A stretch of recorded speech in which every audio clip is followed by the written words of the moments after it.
All right, everybody. We are going live, of course. So, good evening. It is me getting back to the stream. It is Saturday, and as you guys saw by the title, the Phillies are playing, of course,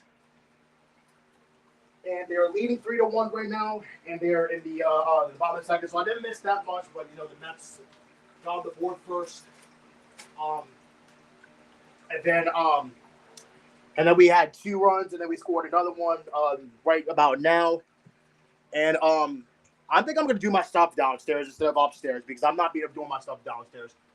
But But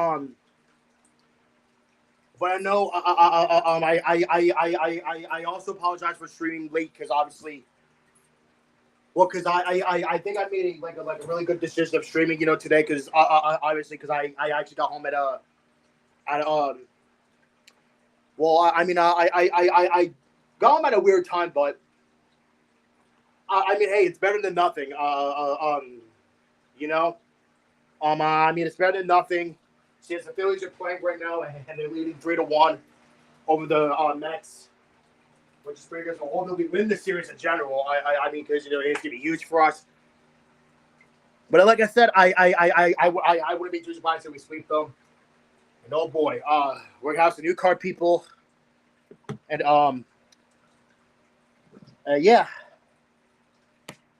and yeah, it's gonna be a fun one. And yeah, like, today, like it was not a bad day. Um,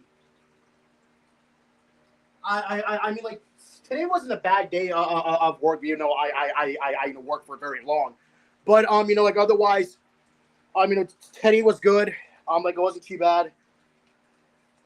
But you know what? What I need to do is that I'm gonna do my stuff downstairs. That I'm gonna go take a shower and go upstairs. Get dressed and then just eat. Delivering quality. And of course, the inning's over, of course, because the Phillies scored 3. That's good, I guess.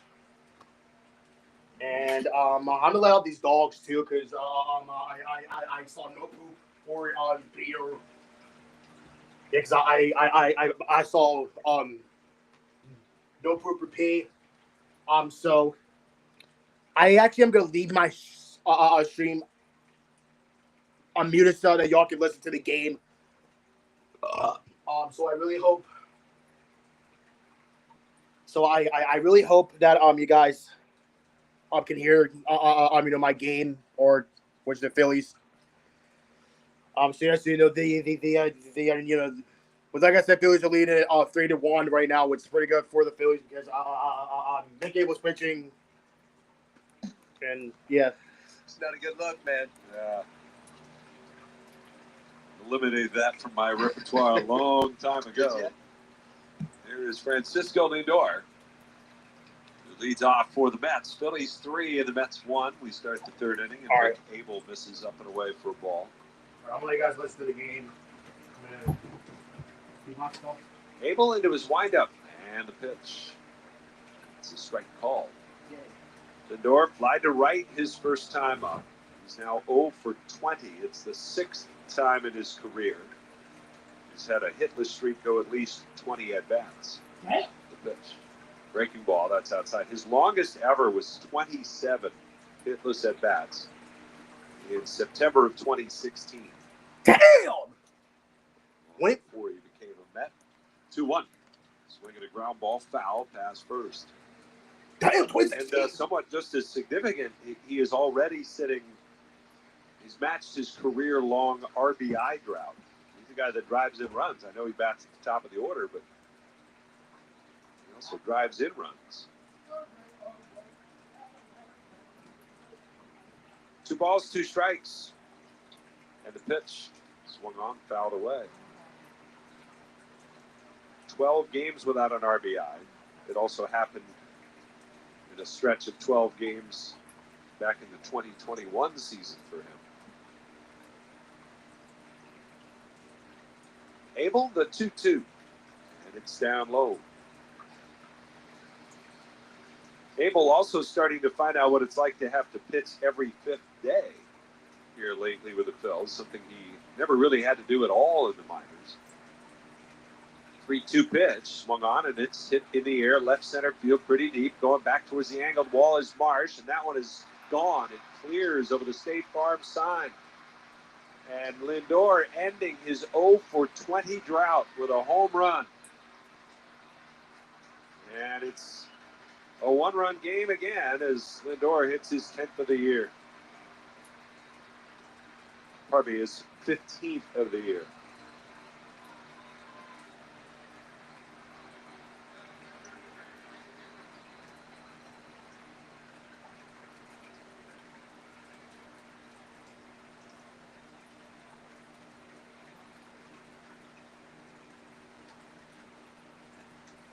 Here's Brandon Nimmo. And he takes a fastball. That's in there for a strike. Nimmo took him deep his first time up. So the Mets now 4 runs scored in the series on 4 solo homers.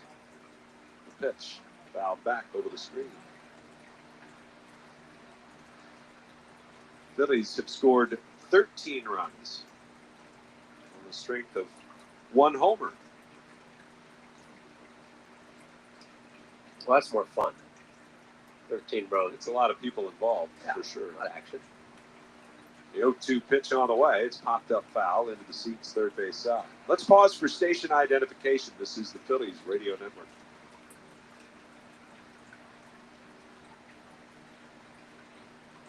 WZXL Wildwood. Mick Abel's 0-2 pitch on the way, and it's a curveball in the dirt. 1 ball, 2 strikes. With Kevin Stocker, I'm Scott Fransky with you from Citizens Bank Park on this Saturday night. 3-2 Phillies have the lead. Abel's pitch, and it's up high.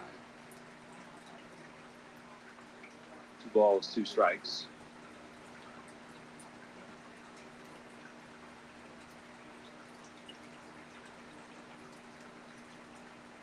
The 2-2. Swung on, hit deep to right. Going back, Castellanos looking up, out of room. Game's tied. Brandon Nimmo's second solo shot of the night. Boy, pitched down and in, and he went down and got it. And that's his 15th home run of the season as the Mets go back-to-back. It's a 3-3 game. I mean, what can you say here? Mick Abel right now, this is a curveball, and it kind of stays up in the zone. JT wants it outside, but you also have to, there's a little bit of credit here. The Mets are hitting everything right now on the barrel. The ball is flying for sure. Here's Juan Soto. Single to right his first time. He swings and fouls one back. 0-1 the count. Well, Abel had today against the Cubs in which he allowed 3 solo home runs in 4 innings of work. Similar kind of lineup here for him to face. The pitch is down and away.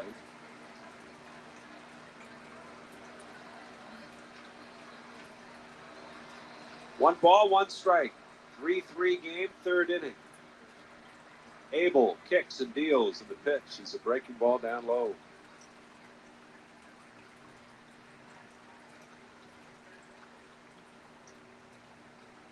He's also now up over almost to 60 pitches here. We're in the 3rd inning. Abel winds up the 2-1, and that fastball is a little bit tight. The count 3-1 now on Soto. Nobody out, 3rd inning.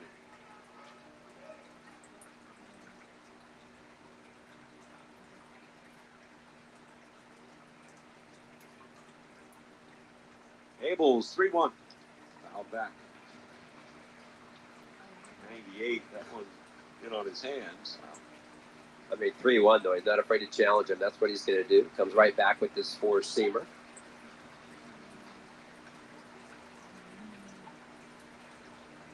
Three balls, 2 strikes on Soto. The pitch swung on, fouled away. He spoils a breaking ball over the outside part of the plate.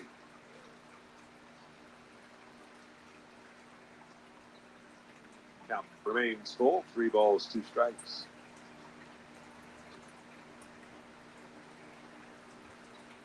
Abel ready, the payoff pitch again, and it's hit deep to right.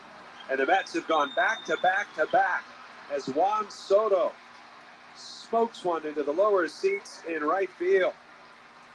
His 15th home run of the season. And the Mets are in front 4-3. Well, they are all over the fastball. Now, the strike rate on the fastball, he's challenging in the zone. It's 71%. That's a lot of pitches in the strike zone. He's not throwing two of the pitches, the sinker or the changeup. I wish he would start to figure out that sinker a little bit more, because all of a sudden it's a little bit different velocity. It goes away from a lefty down and away. You might break some bats. Well, Caleb Cotham is going to make his way out to the mound. We'll see if the Phillies do indeed get something happening in the bullpen. If nothing else, the pitch count is getting to the point where McAble won't be around much longer, regardless of the result. It's just surely the pitches is going to catch up to him. Yeah. It's deep counts, right? I mean, you get 3-2 too many times against really good hitters, and the top of this lineup, all the way down through McNeil, really, they can all hit the ball out of the ballpark. Now Pete Alonso.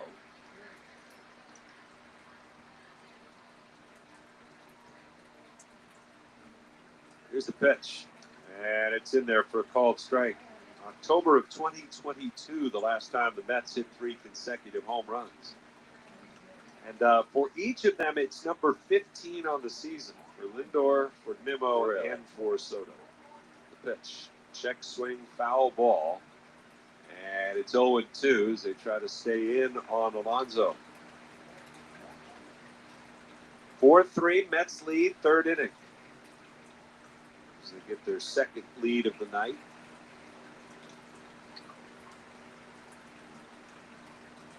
Abel ready, the 0-2. Swing and a miss. Bat comes out of his hands, goes flying over near the third base dugout. And Alonso strikes out for the first out.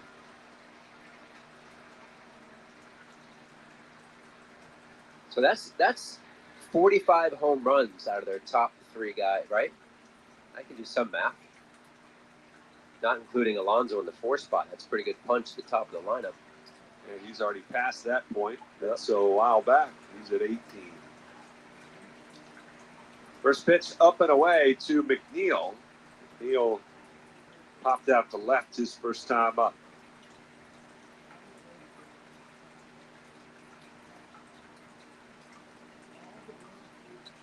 For 1-0. And a swing and a miss.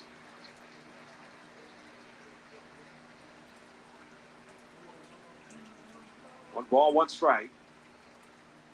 Neal comes into the night, a .315 career average against the Phillies. The pitch. That's up high. The Phillies who have activity now in the pen. That looks like Joe Ross. Starting to loosen up.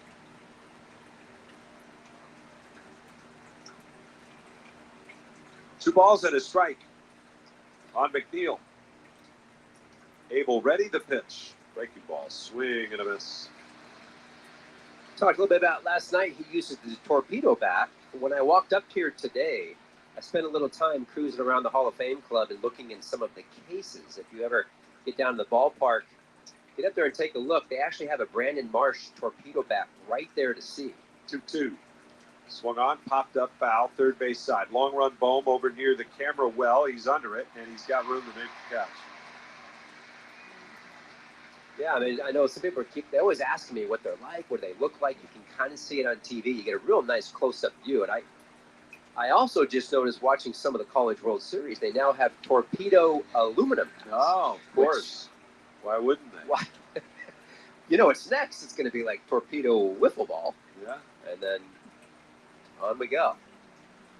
There's Jared Young with 2 outs, nobody on. The pitch to Young is a strike called. 0-1 the count. Young grounded to first to end the first inning. Here's the windup and the 0-1 pitch. And it's very high. 1 ball and 1 strike.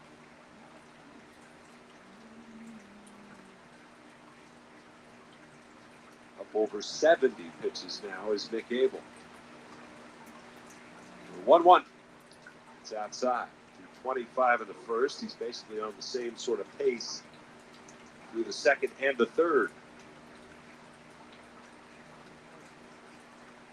Outfield straight away against Young. And the 2-1 from Abel. Swinging a little floating liner towards the shortstop Turner, who's ranging to his left. He's on the outfield grass in shallow center to make the catch. Well, back to back to back for the New York Mets from the top of their order here against Mick Abel. We'll go to the bottom of the third inning now. It's the Mets 4 and the Phillies 3. Welcome to Dugout Radio, the undisputed home of Boomtown Baseball. The Wi-Fi is booming with Xfinity, baby. Our next caller is Stacy. How do you stay locked in on every pitch and play? We stream it all live on Xfinity Internet with low lag, 99.99% network reliability, and speeds faster than a base runner beating the throw to home plate. I stream on my TV, tablets, even my smart fridge. Smart fridge. With all those games, we gotta refuel. Stream live baseball with Wi-Fi built for the biggest moments. Xfinity. Restrictions apply. Actual speeds vary, not guaranteed. Baseball season is in full swing, and you can find all the action at ESPN Bet Sportsbook. Go from checking out stats to placing bets in just a few taps. And as an official sports betting partner of your Philadelphia Phillies, you'll always find special team promos in the app. Right now, new customers get $100 in bonus bets when you make your first $10 wager. Download the ESPN Bet Sportsbook app to get started today. Must be 21 plus. Gambling problem? Call 1-800-GAMBLER. Terms and conditions apply. See app for details. Welcome to the Chevy Lightning Round. Guess the clues to win. First team, you're up. Powerful, commanding, unstoppable. Silverado. I'm back, guys. Fun, techie, Trailblazer. stylish, nimble, Tracks. innovative, electric. Blazer EV. Lightning Round champions. You've guessed all the right Chevy clues. Wherever the year takes you, explore it together in the Chevy of your choice. Chevrolet. Together, let's drive. Kids 14 and under are sure to be the coolest on the beach with the Philadelphia Water Ice Fanatic Beach Towel. Get yours on Sunday, July 6th at 1:35 when the Phillies play the Reds. Order tickets now at Phillies.com. Phillies baseball. 100.7 WZXL. Tie up your laces and get ready for Nemours Children's Health Kids Run the Bases. Kids 14 and under can circle the Diamond postgame after the Phils host the Padres on Wednesday, July 2nd at 1:05 p.m. Secure your seats at Phillies.com. Go to the bottom of the third inning. Phillies down 4-3. Are you serious? 3 straight homers by the Mets. Are you serious? Did they for real just get up like Brock?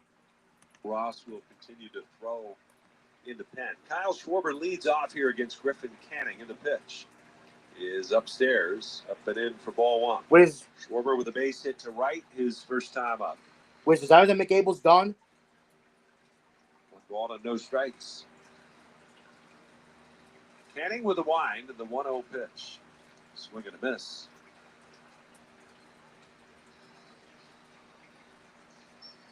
Canning, drafted by the Angels, that played his entire career with the Angels through last season when he went 6-13 with a 5.19 ERA. Was actually traded to Atlanta, but later non-tendered by the Braves, making him a free agent.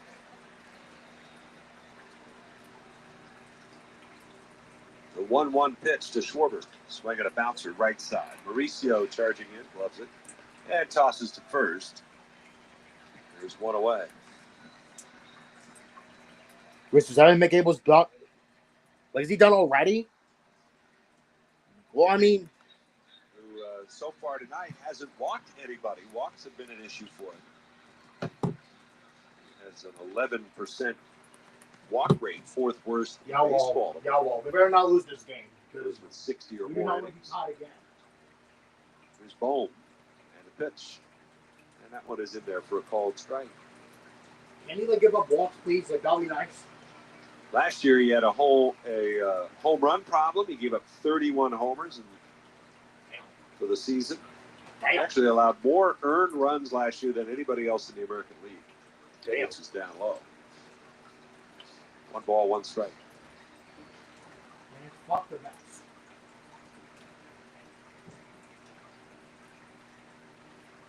Yeah, I'll try to snap your 7-game losing streak too. There's the 1-1 to Bohm. Check swing. That pitch is down low. Yeah, it was very interesting with the Mets. So you talked about all the trades and stuff with Atlanta. That was a big salary dump, right? The Braves wanted to get rid of Soler, I believe. But the Mets had been watching him for a while, and they've been watching video, and of course they went to their analytics and so forth and found something in Canning. 2-1 pitch.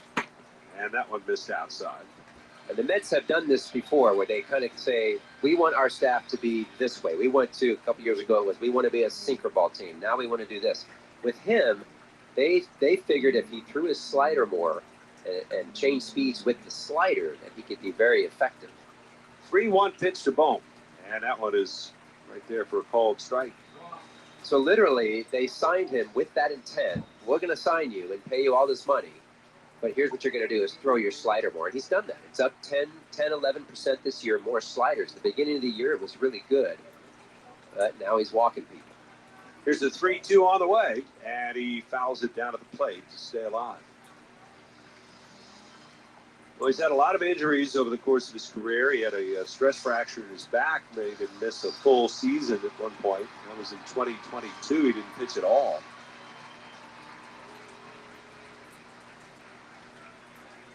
Tonight, his 15th start of the season. He's made every turn. The 3-2 again to Bohm. And it's down and away, ball 4. So there, speak it into existence, his first walk of the night. And I can't imagine having a stress fracture, like a broken back. Like I tie my shoe wrong, I'm down for 4 days. I mean, stress fracture as a pitcher.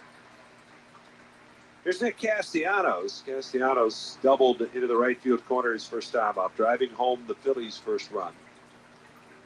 Bohm leads at first. There's 1 out, 1 on. The pitch. Swing and a miss. Slider.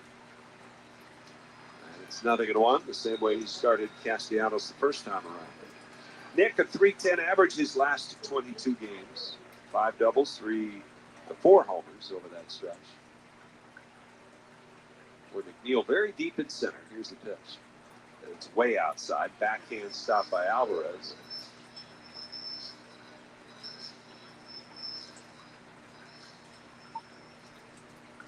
One and one to Nick. 88 degrees at the start of this one. Warm night for sure, the first day of summer. 1-1. And it's in the dirt. Snap throw back to first, and Bohm dives back in ahead of the back pick attempt.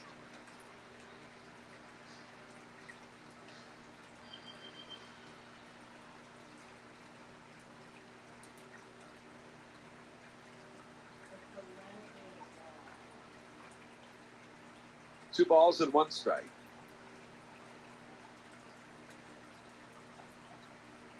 Canning ready. Long set. Clock winding down. Here's the pitch. And it misses down and away. Another off-speed pitch there. Castellanos able to stay back and lay off.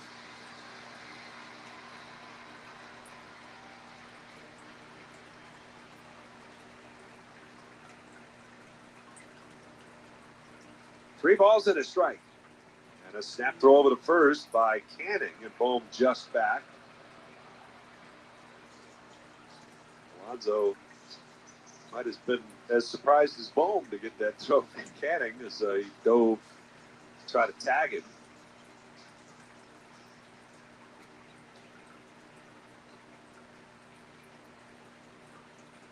Canning ready. The set. And his 3-1. And that one is a little bit up and in, says Clint Bondrak, and he missed that one. Is that a strike? Yeah, a strike. I think it was in the zone. Yeah. I mean, that's a strike. Oh, yeah. I mean, I think Castellanos was a little surprised he didn't call it a strike. Well, I don't know. The box on Fox says it was a strike. The StatCast version, it's a ball up. So take your pick. Whose box is correct? Well, I'm taking the one that had it as a ball. Well, now the Mets are coming in to talk to Canning, maybe just to settle him down after that. But again, you're just talking about a graphic reference on the screen, and In one instance, one version says it's a strike, the other one says it's a ball. The umpire is the one who matters, and he said ball 4. So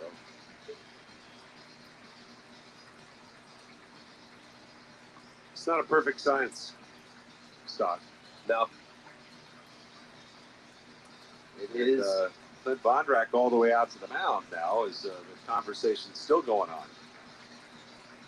And Canning talking directly to Bondrak. And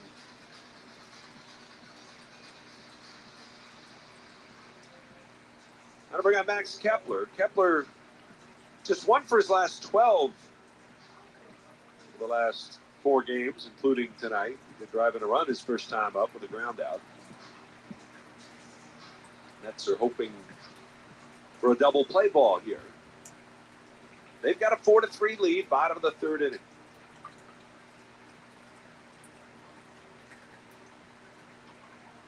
Canning, set of the belt, checks second. Bohm, the lead runner there. And the pitch. Swung on and ripped foul, first base side.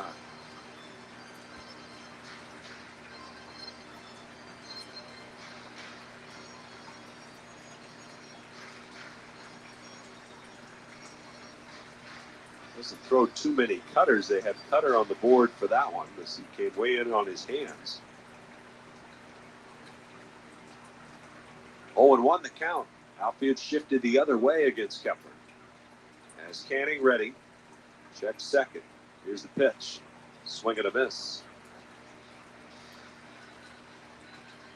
Yeah, the Cutter is not really a pitch he throws a ton. It's 4% over the course of the season. But it's had these selective games where it has actually been like leading the pack. Okay. Weird, right? And then you won't throw it again. Kepler down to the count, 0-2. Here's the pitch. And that one's down and in. Lindor is basically on the bag at second base again. With Bohm the tying run out there at second. And Lindor is just enough on the shortstop side of the bag not to incur the shift penalty. 1 ball, 2 strikes. So look back that way by Canning. Now Lindor backs away. The pitch. Kepler swings, drives it center field straight away. But it'll be playable for McNeil. He backs up, makes the catch. And Bohm not tagging. Back to third base. Or back to second base, pardon me. Yeah, it's interesting where he sets up, talking about Lindor behind second base. And I don't know the rule. Like, I wish it was more like basketball, right? Like if you step on the line, you're out of bounds.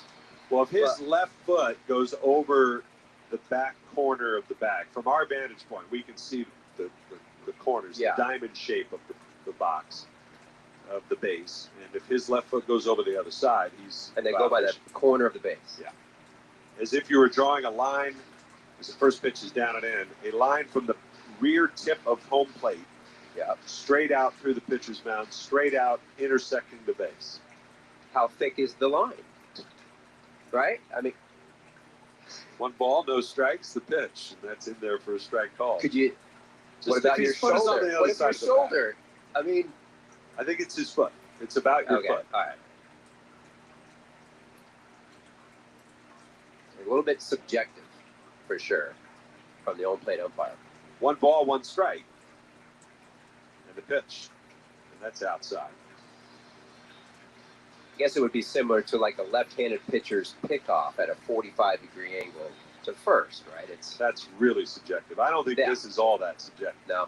If his foot is anywhere on that, the point of the base, the back side of the base, 2-1, and that one is a strike called, and that's a bit off the plate.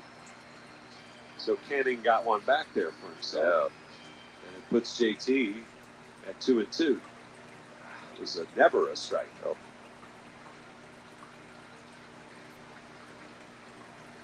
Phillies down 4-3 after the Mets hit 3 straight homers in the top half of the inning.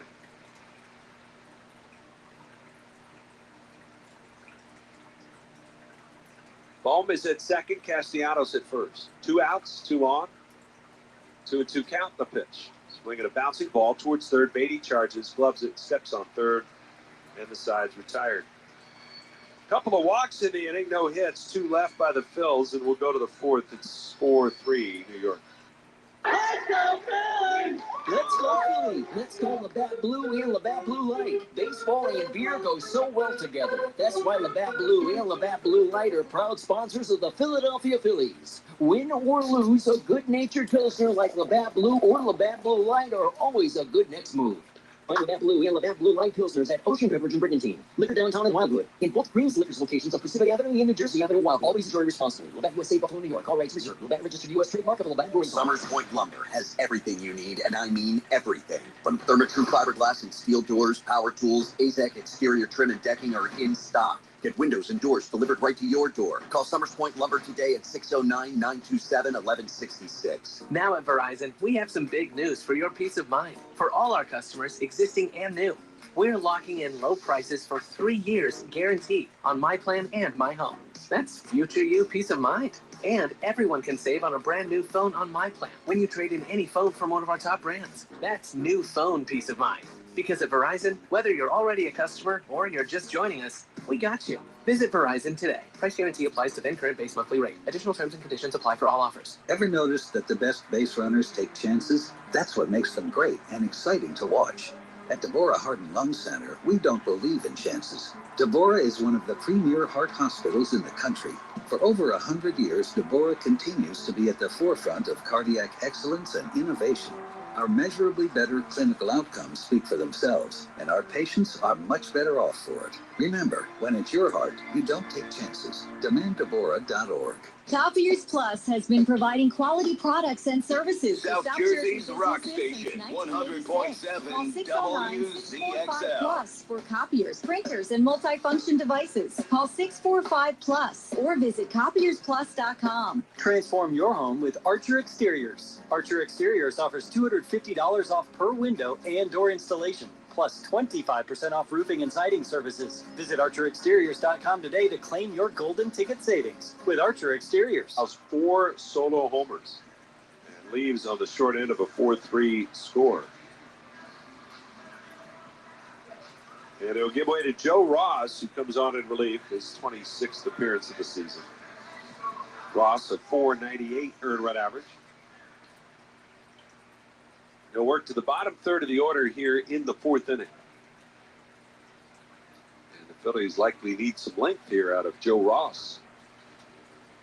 The pitch. And it's fouled back. And this is still a one-run game, so they're looking for some quality as well. Yep. Alvarez fly to right his first time up. Those top 4 hitters of the Mets, top 5 hitters really, did all the damage tonight against Mick Abel.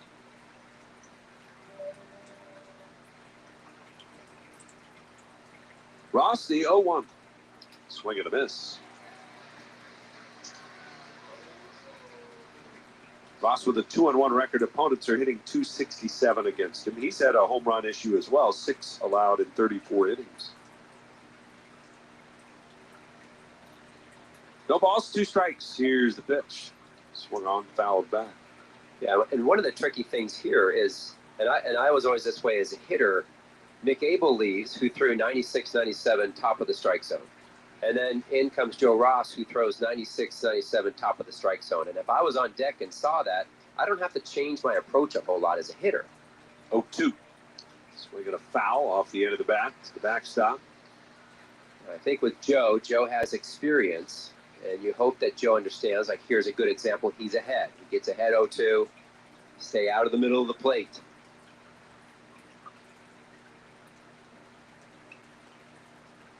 The 0-2 again, and it's a dribbler out in front of the plate. JT calls for it. He'll take care of it, fire it down to Kemp. Alvarez gone, 1 away.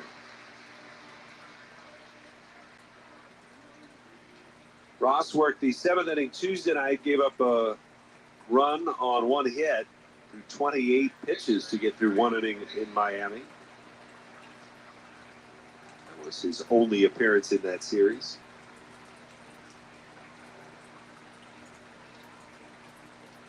Here's Brett Beatty. Beatty popped out to center his first time up. And the pitch. Swinging a big high bounce towards Kemp at first. He's got it. Steps on first. 2 away. being economical about it would be great as well. Yes. Again, not that it's overworked, but you had a big series, and you've lost your starter after 3. You pulled your starter after 3, I should say. Here's Ronnie Mauricio. Mets made a couple of moves today in their pen, because they've been using the bullpen a lot here of late, the pitch. And that one is inside for a ball, 96 fastball. They have called up Chris Davinsky, Tyler Zuber, 2 new arms to their pen. The 1-0. And a swing and a dribbler up the first baseline. Joe Ross over to get it. Underhand flip. Pretty quick clean inning for Joe Ross. 1, 2, 3 go the Mets. We'll go to the bottom of the 4th. It's 4-3 New York. From Westchester to Doylestown, from Drexel Hill to Lansdale to Philly, we all look out for each other, stepping up to keep our communities going strong. And at Independence Blue Cross, we're here to keep you going strong. We've been deeply rooted in our communities for more than 85 years. And that connection to members has earned us our spot as the #1 health insurer in the region. So while you look out for your neighbors, know IBX is always looking out for you. Learn more at IBX.com.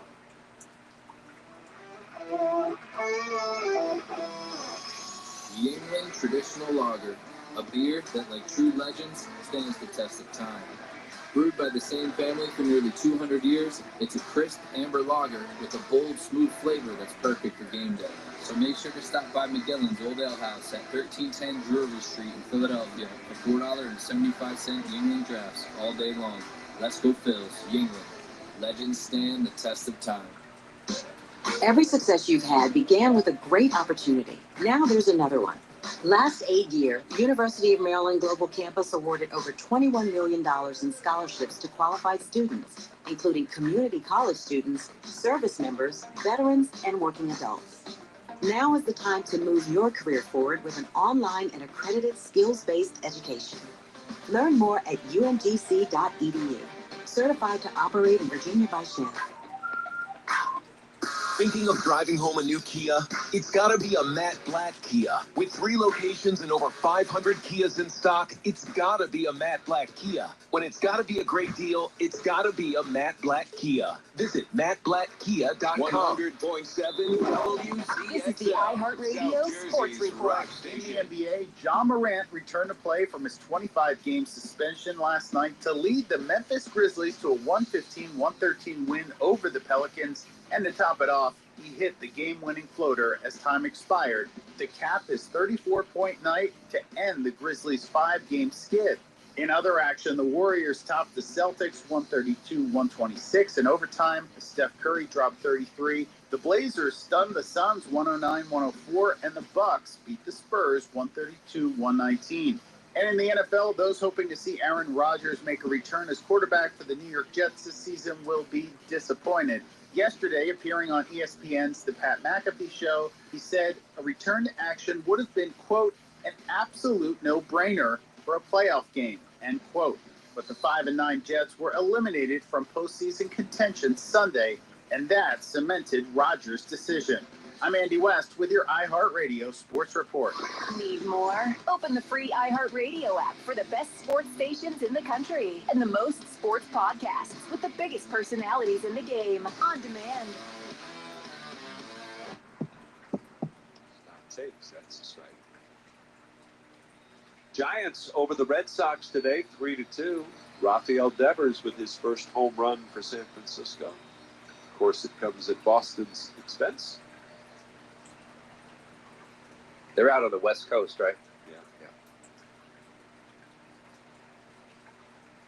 The 0-2 from Canning, and it's up and in. Bends it back off the plate. Stott grounded out to second his first time up. Kemp to follow, then Brandon Marsh.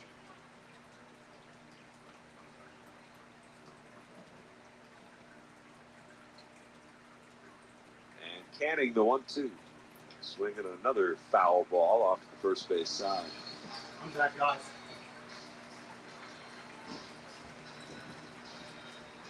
We better not be trailing anymore. Damn it. Canning, hands together at his belt buckle. He turns into his wind. The 1-2 again. Swing and a miss. He got it. Whoa. And there's a changeup. Stott goes down on strikes. Don't miss back-to-back nights of a guaranteed blast at Citizens Bank Park with the post-game Xfinity fireworks shows set to take place after the Phillies host the Padres Monday, June 30th and Tuesday, July 1st, both at 6:30 p.m. Secure your seats today at Phillies.com. There's Otto Kemp, who doubled his first time up, would later score on a wild pitch. As the first pitch to Kemp is on the way, and he swings and misses. First pitch breaking ball.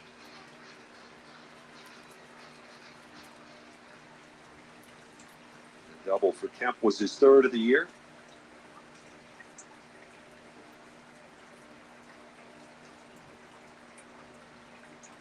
The pitch. And a swing at a bouncing ball, foul down the third base line.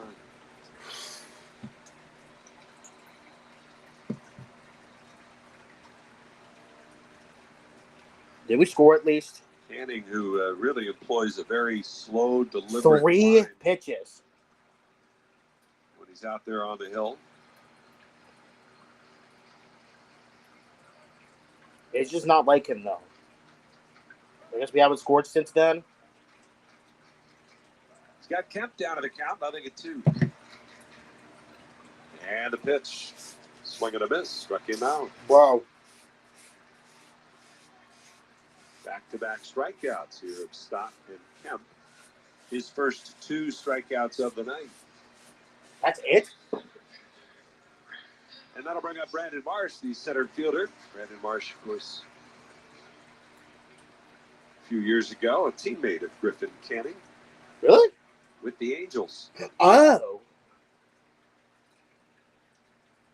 And the pitch to Brandon is taken. It's a fastball over at the knees for his called strike. 0-1.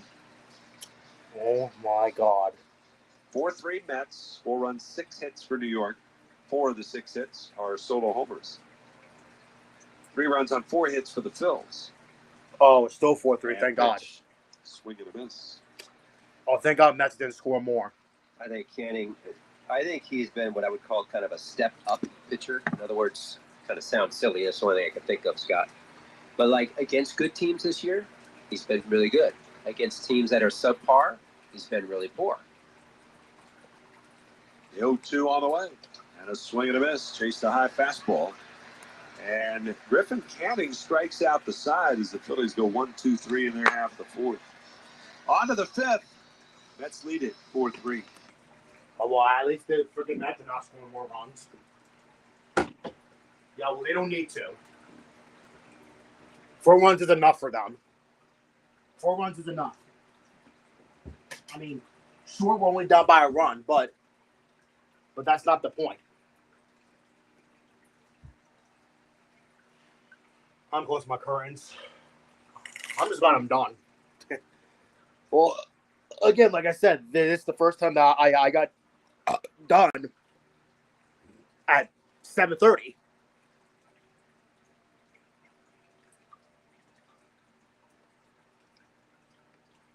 I mean, because new people are coming as well. That probably explains why. That would probably explain why I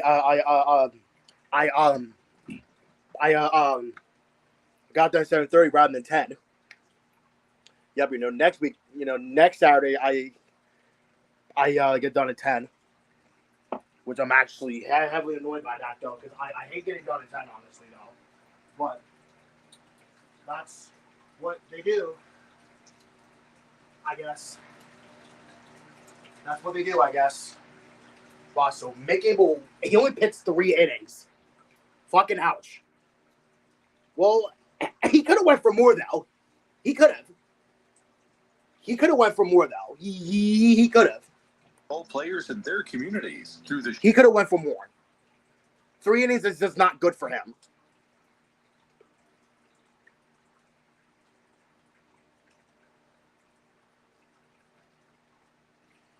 Jesus. This damn heat is going to be a damn disaster. Well, I'm already uploading the videos I needed to do anyway. What? attractions, an interactive soccer experience, and more. It all takes place before the Phillies take on the Mets for Sunday Night Baseball at 7:10 p.m. Do not miss out. 7:10 Sunday Night Baseball. Peterson against Jesus Luzardo.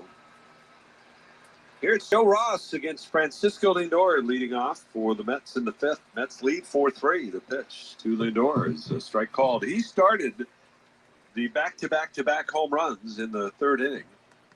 What? Wow, so they went back to back to back? Man, fuck them then. 0-1 the count. If they're going to do that shit. The pitch.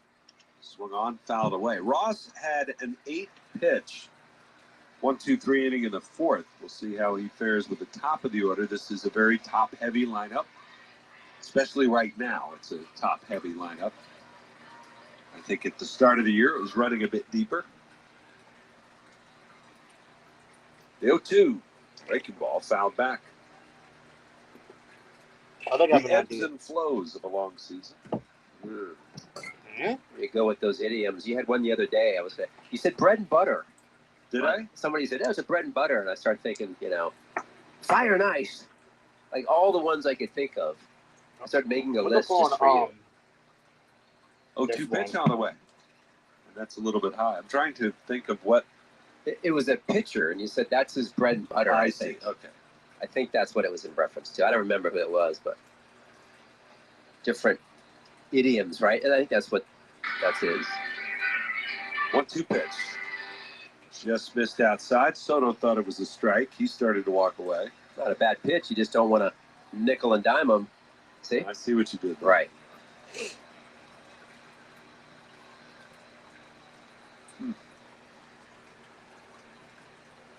I mean, Soto took a step. He thought he was going to get rung up. And time called, JT going to the mound. And he and Joe Ross will talk it over here.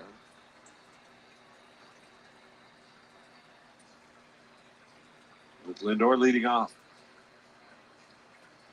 It was 0 for 4 last night. Had an 0 for 11 series on the road at Atlanta. Damn. Mets with 7 straight losses. They've been outscored 51-16 during that 7-game skid. Damn! 2-2. Swinging a line shot towards Turner, who will make the catch. Wasn't hit particularly hard, but right at Trey Turner. He makes the grab. If the Mets were to lose tonight, it would match their longest losing streak in the last 2 decades. Oh, damn, really? The Mets lost 8 straight back in 2018, but haven't lost more than that over the last 20 years at any point. Here's Brandon Nimmo, 2 for 2 with 2 homers, and the pitch is inside. Yeah, well, he doesn't need another one. And it hasn't just been the offense, obviously. The pitching has really struggled. A 6.68 earned run average during this streak. 1-0. Swinging and a foul out of play left side.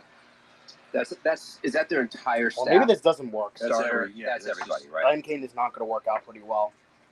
I mean, they're starting. Let's bump Bunal instead, because that's not Probably, working out very with well. the injuries that has happened, right? They've gone from the strength of their team to now probably their weakness of their team, just due to injuries. It happens. 1 ball, 1 strike. The pitch to Nimmo. That's inside. Oh, let's put on both. The depth is this so is not important. working out very well. Those guys that are down at AAA really are a true extension, or even AA, a true extension of your big league staff. I'm going to put on both. 2 balls, 1 strike. The pitch to Nimmo. Swing and a miss. My God. So how's y'all Saturday been in this heat? This really hot 2-2 on Brandon Nimmo. Sunday afternoon. Lead 4-3. You're in the 5th. Ross kicks in the pitch. Swinging a bouncing ball. Backhand Turner. He gloves it. Throws off balance. Stretched by Kemp. He's got it. And Nimmo is retired. Nice play. Thank God. Terrific play by Trey. This play happens, honestly, the last 2 steps where he cuts it off, and then he comes through the ball with a good long step, and that just gets him enough momentum to get the throw off to first base. He's running on a line basically towards third base. Yeah.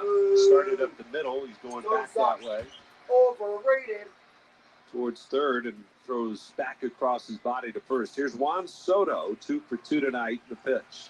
Soto takes, that's a strike. He homered his last time up, the final of the 3 in a row, which gave the Mets a 4-3 lead. That's where we stand now in the 5th. Yeah, well, screw him. Screw him. Ross, the 0-1. And it's a fastball, backs him up. Screw him. Screw Juan Soto. He sucks. He's overrated. He's overrated. Juan Soto's overrated. Overrated. Soto waiting on the 1-1. Here it comes. And it's upstairs. Bends it back out of the way. Ross and Soto teammates for a long time in Washington. Really? Really? I didn't know that. Marsh plays him the other way out in center, the 2-1. And that one just missed outside. Really? Give him a strike. You know, I was talking about Griffin Canning and the salary dump trade. Can you say the same thing about Juan Soto when he went to the Padres? That whole deal? No? No. That was a... Padres won it. Or Padres wanted it. That's what I'm saying. Yeah. Not really a dump by Nationals? No. Okay. 3-1 pitch. Swung on, hit in the air down the right side. It's hooking in the corner. It is a foul ball. Now, they did package Josh Bell in that trade, and that might have had some salary implications, but the Nationals were looking to get as much talent back as possible. And they did. And they did in a big way. Yeah, they did.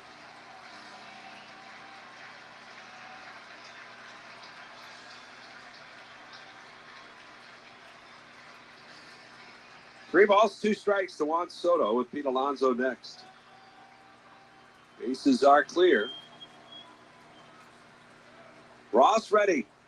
And a 3-2 pitch. Swung on, hit a mile-high foul down the right side.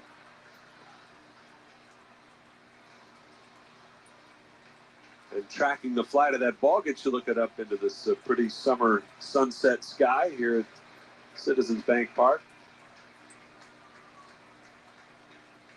Ross trying to find a way to put away Juan Soto. 3 balls, 2 strikes. Here's the pitch. Swung on, hit in the air, deep right field. That's going to be long, long gone. Are you as serious? That one reaches the second deck. Really? Soto finally kept one fair, and did he ever? Second homer of the night, 16th of the year. It's 5-3 New York. Get the fuck out of here. As it's home run derby tonight for the Mets. Fuck you, man.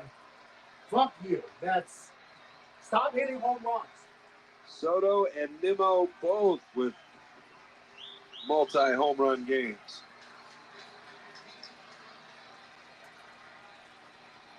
Now we're down by 2.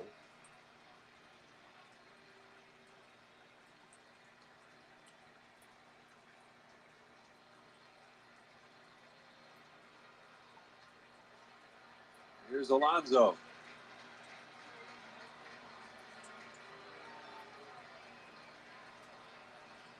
And the pitch. Swung on, line to short, leaping Turner can't get it. It's a base hit. Now, they had that pitch that Soto hit out listed as a curveball. It was a frickin' Top of curveball. the zone curveball. I don't think that was... I mean, that's not what he was trying to do, right? Well, I don't think so. It was a curveball. JT is set up down, though, and the ball stayed. I mean, it came right in the upper, right into his wheelhouse. Here's Jeff McNeil now as Alonso aboard. Here's the pitch. Swing and a miss.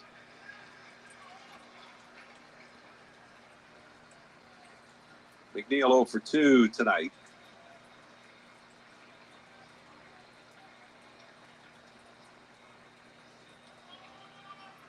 Here's the pitch. Swing and a miss. And it's quickly 0-2.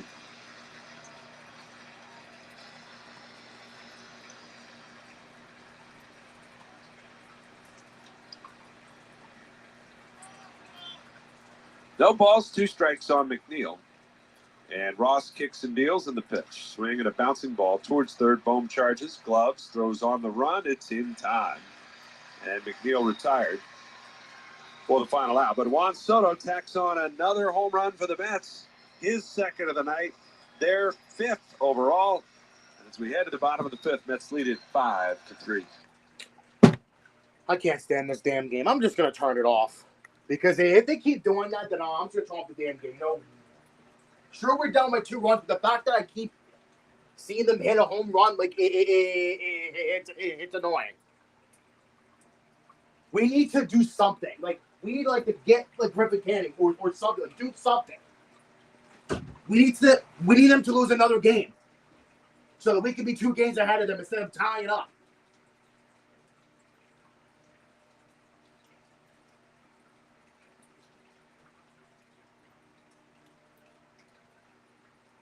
And my feet are already hurting as is.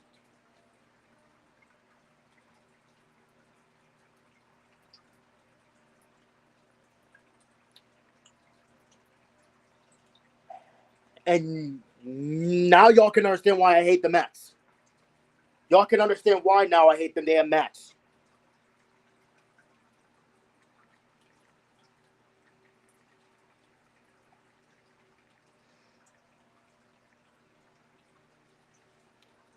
Because they're annoying.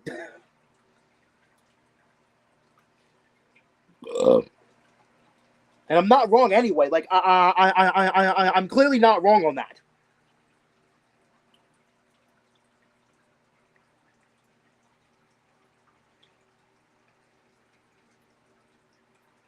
Crap.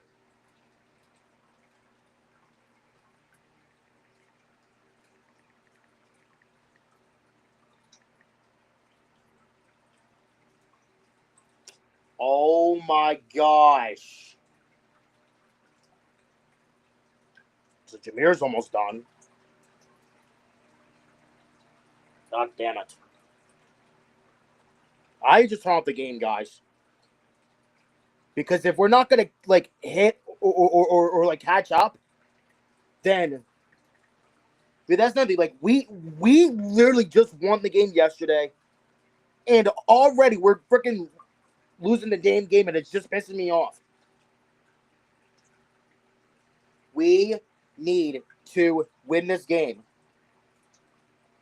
We do not want the Mets catching up again, thinking that they have life. Well, listen, y'all lost 7 games.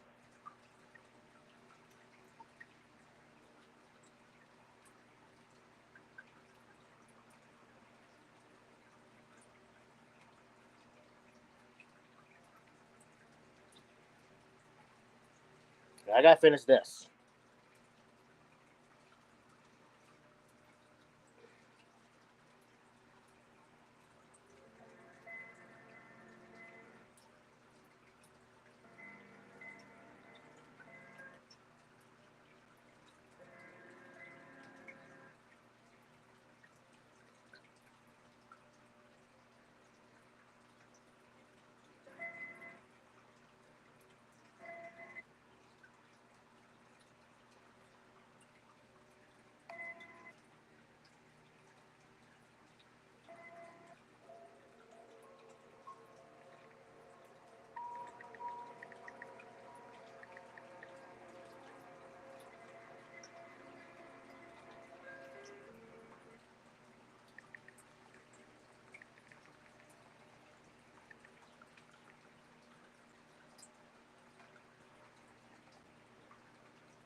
Hold on.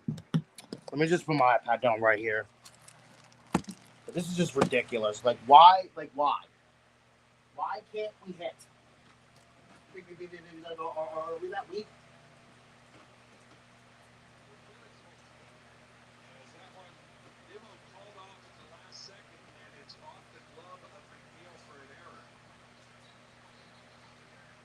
You have a center fielder playing left field.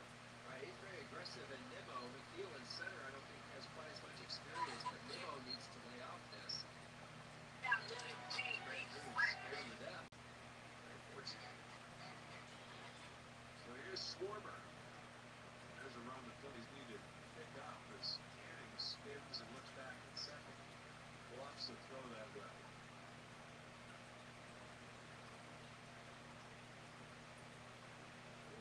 hit in the first would later score. Rounded out his last time up. Mauricio deep at second. So is Alonso at first. The pitch. Swing and a miss. Schwarber flies down to a beautiful one out there. You don't see that very often.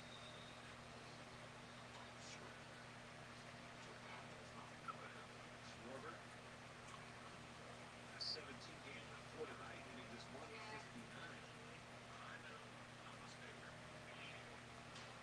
0-1. The pitch. Swing and a miss. And returning foul. He's got a piece of it. It's living at 2.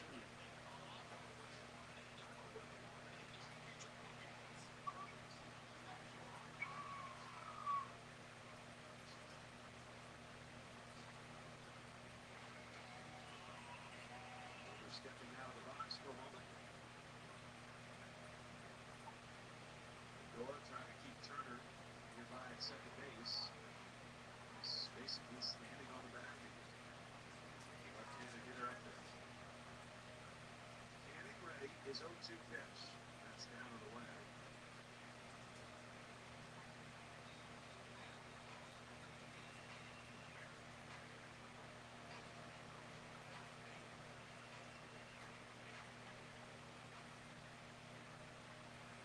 Schwarber waiting. And Canning long looking center. And here's the pitch. Swung on, belted down the line. If it's fair, it's foul. It is foul. Oh man, I wish that was foul. I wish that was fair though. An absolute rocket at 105 off the bat. But just foul to the right of the pole. Just hoping this ball was going to bang off the pole. It's going to hook on it. That's exactly what it did.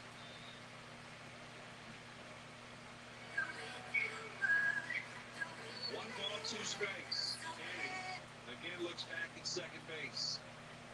And the righty deals, and the pitch is in the dirt, blocked by Alvarez.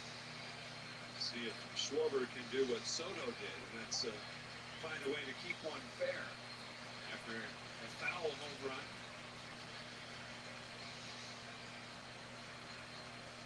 If he does, it would tie the game. Phillies down by 2, 5-3. Turner out at second base with nobody out. Canning comes set. Staring back at Turner, the pitch. Swinging a ground ball, foul up the first base line. Nothing else, just avoiding a strikeout here, pulling that ball to the right side would be important. Sure. Get that runner over to third base. You don't necessarily have to get them both back right here, although it would be nice. I think if you're Griffin Canning, I mean, this is a guy you kind of want to pitch around a little bit. You're trying to get him to swing at your pitch. Similar to Joe Ross, who gave up the big home run. Schwarber asks for a timeout. There's always those guys on both sides that you choose are not going to beat you, right? Juan Soto so far has beat the Phillies to this point. I would think Kyle's that guy for most other teams. Right-hander with the white cleats. One of those dark blue socks of the Mets pulled up over the calf. He comes set. Checks the runner at second. And another 2-2. And it bounces out in front of the plate. Body blocked by Alvarez that time. And that will run the count full. And I think that pitch selection speaks to what you're talking about. I mean, I would be shocked if this was something in the zone. I really would. Come on, hit. Kyle to chase. Hit a home run. Schwarber sitting on 23 homers, 54 runs batted in. Both numbers lead the ball club. Sitting up there now with the count at 3-2 with nobody out here in the bottom of the fifth. Canning ready again. The 3-2 pitch. Swing and a miss. He struck. Raw. He goes with a breaking ball down below the zone. Kyle chases it. Pretty good pitch. There is out number 1. Good knuckle curveball. It's a good spot.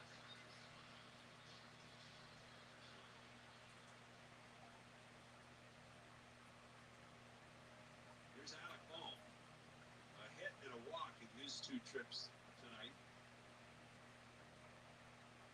delivers the pitch. It's taken down low.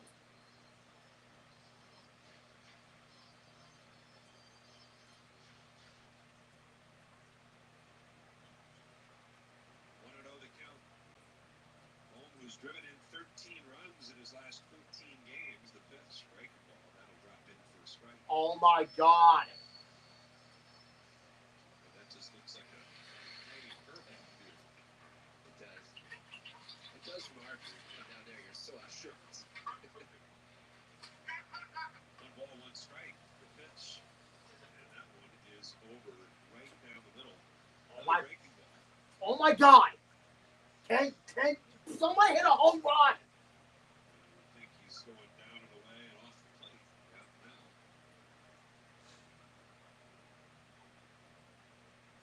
Pitch on the way, and he does miss outside. Another breaking ball. Oh my God. Just needs to hang one, right? Just Leave. Yes, that would help, rip it a man. little too tight. Try a little too hard. 2 balls, 2 strikes. The pitch swung on, fouled away. Spoils a 96-mile-an-hour fastball. He's throwing curveballs to Alec, and kind of like we were talking about with his. Why are you throwing curveballs? It's not a huge pitch percentage-wise for him.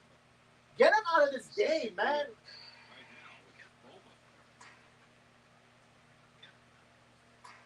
2-2. Swung on, line to right. Soto on the run towards the line. Bulkhead and Yes. base hit. Turner coming around third. He'll score easily. And Alec Bohm with an RBI single. Thank right. you. Makes it a 1-run game. It's now 5-4 New York. Thank you. Yeah, what an at-bat. To me, it's a tremendous understanding of your swing and how you're seeing the ball when you see Alec Bohm take the 2 hooks.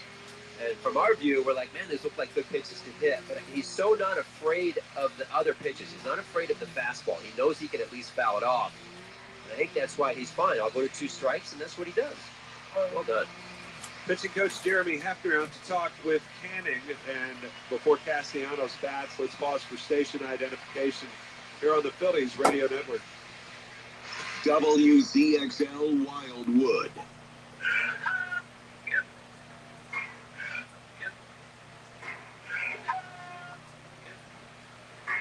Mets 5, Phillies 4. We're in the bottom of the 5th. The lively Saturday night crowd here in South Philly. Glad you're with us.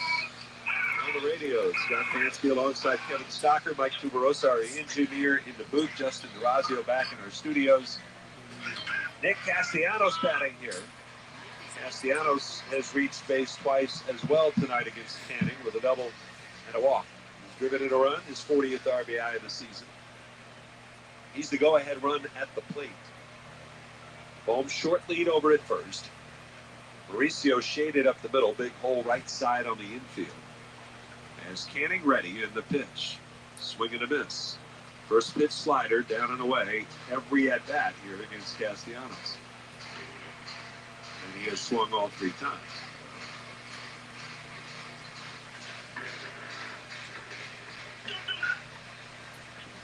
Oh, 0-1 the count. Outfield pretty deep. McNeil a couple of steps towards right center field. Canning, the stretch.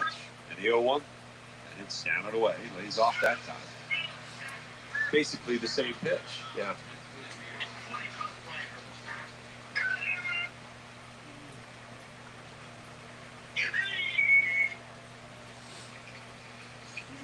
One ball, 1 strike to Castellanos. Canning ready, the pitch. And that one's down to the dirt. Another back pick attempt. Bohm is back safely. Alvarez tried the exact same thing on the exact same guy, Alec Bohm, last time around. I think catchers that throw are an added bonus to a team. If you have someone that'll back pick, Bud Rodriguez used to do that. Your secondary leads as a base runner become a half a step shorter, and that can help on a double in this situation. 2 balls, 1 strike. And Canning, long set, now the pitch. And it's way outside. A backhand diving stop by the catcher Alvarez that time.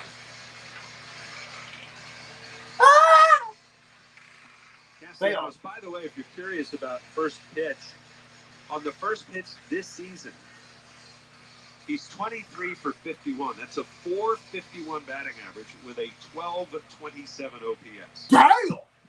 So a lot of success when putting the first pitch in play. Damn! 3-1 right now. Canning ready. Here's the pitch. Swing and a ground ball to third. Could be two. Beatty goes to second. There's one. On to first. It's not in time. And Paco Figueroa at first base, he is pointing out at second base, saying that you might want to challenge the call whether Mauricio took the throw off the bag. They will not challenge the call. What? Wow. So credit Castellanos hustling there to stay out of the double play. He really got jammed on a 3-1 pitch. Here's Kepler.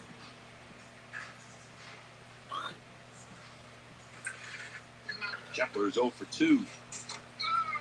Drove it a run in the first with the ground out. Phillies down 5-4. Griffin Canning. Get him out of this And game. the belt. And the pitch. Swing and a miss. Well, he's now down by a run again. Or not be more than one. Pitch count's starting to run up here, and I was curious. The Mets did not have anybody going, but now they do. Razabon is starting to loosen up. 0-1 the count. Pitch. Kepler swinging a miss. He was here's another back pick throw by Alvarez. And, that one was not even close. I didn't hear that. So are you. Kepler quickly down to the count. No balls, 2 strikes. Can we get a run or two, maybe? But well, I mean, like Canning Warren's is not set at the belt. It is 0-2. Swung on, little flare, center field, coming on McNeil. He'll get there. He makes the catch. At least we got one run, Retired I guess. Phillies take advantage of the error in center. They score a run on one hit. One error and one left. And we'll go to the 6th. It's 5-4. Well, at least we only got one. I mean, we are still alive. I mean, we are alive. Come on, please get Griffin Canning out of this game, please. Like, please get him out of this game. Also, I mean, oh look, Jameer's gone.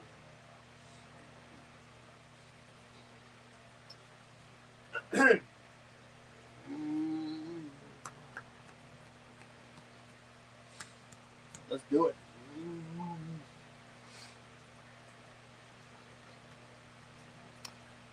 I think my patch should go on the charger. At least, because, you know, we're stream wasting a lot of battery on this. I better hope the Phillies freaking win this game, bro. We need to win.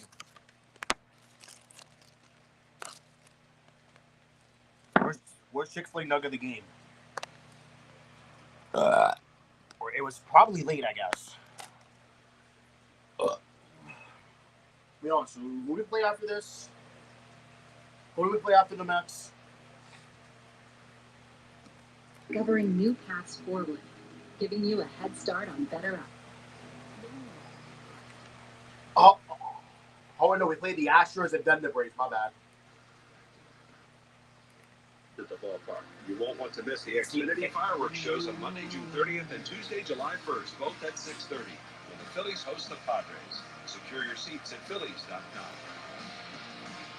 100.7 WZXL, South Jersey's rock station. It's time for your Chick-fil-A, a nugget of the game. June 21st, 1964. Right-handed pitcher Jim Bunning pitched his first perfect game in Phillies history when he blanks the Mets 6-0 in the first game of a Father's Day doubleheader at New York's Shea Stadium. I'm 64. Well, the Phillies down a run, and they're going to send Joe Ross back to the hill for his third inning of... Again? It's kind of what they envisioned from Joe Ross when they signed him. Needing a multi-inning reliever, perhaps a spot starter. Works to Jared Young in the first pitch, a broken bat roller to first. That'll help. Kemp's got it, steps on first. Wow. We talked to Tanner Banks after the game last night. Obviously, he played a huge role And again, not only settling the game down and giving the Phillies a chance to recover after the tough go for Taiwan Walker, but it's more than an inning and more than just putting out a fire and then that's it. He can go back out and give you another strong inning of relief work.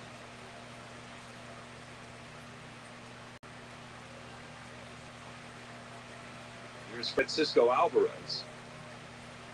And the pitch to Alvarez is taken a little bit high for ball one.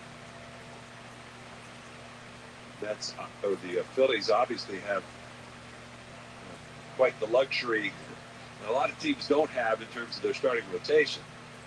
There's a swing and a miss. Guys going deep into games a lot and doing it well. They don't have to rely on their bullpen quite like some other clubs do. But when you need it, 1-1. Bouncer up the middle. Stott dives. He's got it from the outfield grass. The throw to first will be late. Had a tough time getting it out of his glove. Couldn't get a handle on it to make a throw. And that'll be an infield hit for Alvarez.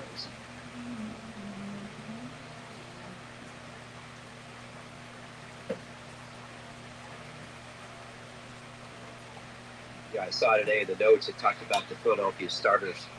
They've gone at least 7 innings and 18 starts, which is the most in Major League Baseball.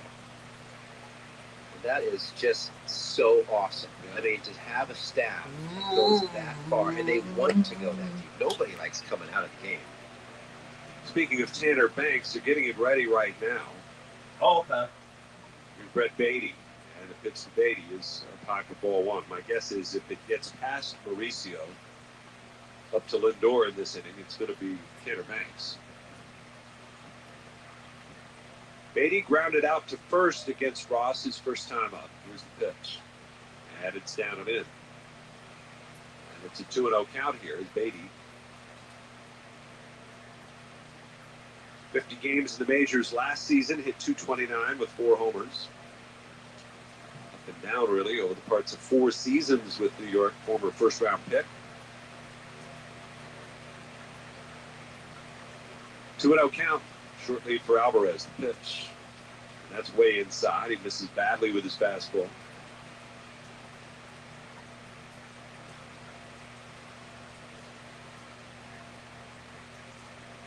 The Mets look like they have the lefty and a righty. Brazoban and also the lefty up as well. 3-0 pitch. And Beatty takes the strike.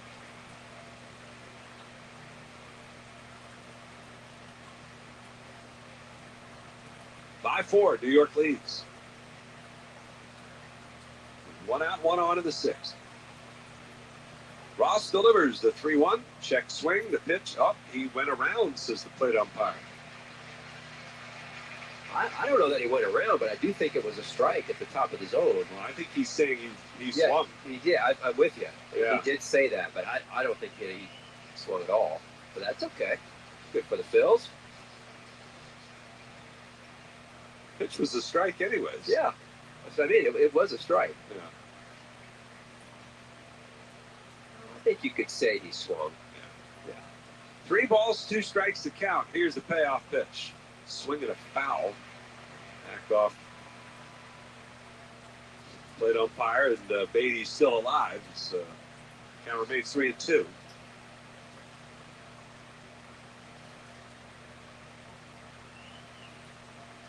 Hit by Alvarez, the 9th of the night for the Mets. Ross ready again, the 3-2 again. Swing and a miss, he struck him out. Breaking ball down and in, and Beatty swings over the top of it. And a fine job there by Ross, coming back from a 3-0 count. It's the first strikeout for Joe Ross, and it leaves the inning up to Ronnie Mauricio. 5-4 Mets in the 6th. Home way off the line at third. Turner up the middle. The pitch. Mauricio swings, pulls it to right. That's a base hit. Castellanos coming in to field it. Alvarez going first to third easily. Throw will go to second. And that means Lindor is coming up with runners on the corners. And I think that means a pitching change for the Phils. as it does appear that Rob Thompson is on his way, and he is. That ball wasn't hit particularly hard, but a hit for Mauricio nevertheless. 10th hit of the night for the Mets. And we've got a pitching change brought to you by Pennington Grass Seed, official partner of the Phillies grounds crew. Joe Ross departs, Tanner Banks is on, and we're back in a moment on the Phillies Radio Network. Baseball season is back, and nothing says summer like a ball game, the sizzle of the grill, and the official hot dog of the Phillies, Hatfield Franks. From the bank to your own backyard, Hatfield Pork is the MVP of game day. Don't strike out with anything less. Load up your plate, put pork on your fork, and bring home the taste of summer with Hatfield, the official pork provider of the Phillies. Visit simplyhatfield.com to find a retailer near you. Hatfield, better care, better pork. When it's time to sell your home, you hope your agent knows the market, timing, pricing, interest rates, neighborhoods, staging open houses, understanding contracts, completing paperwork, and can actually help guide you on your big move. Don't hope. No. When you hire a Weichert agent, you can be sure you've got a partner who will guide you every step of the way, from listing to closing and everything in between. Weichert, dream, move, home. Each Weichert franchise office is independently owned and operated. From Westchester to Doylestown, from Drexel Hill to Lansdale to Philly, we all look out for each other, stepping up to keep our communities going strong. And at Independence Blue Cross, we're here to keep you going strong. We've been deeply rooted in our communities for more than 85 years. And that connection to members has earned us our spot as the #1 health insurer in the region. So while you look out for your neighbors, know IBX is always looking out for you. Learn more at IBX.com. Left-hander Tanner Banks is on to face Francisco Lindor. We saw this matchup last night. Tanner Banks got the better of Lindor, got him to pop up. But this one, Phillies down a run. They called on Lindor due to Mets to tack on. And the Phillies calling on Banks, the 33-year-old lefty, to try to get out of this jam. Lindor has been somewhat better left-handed overall.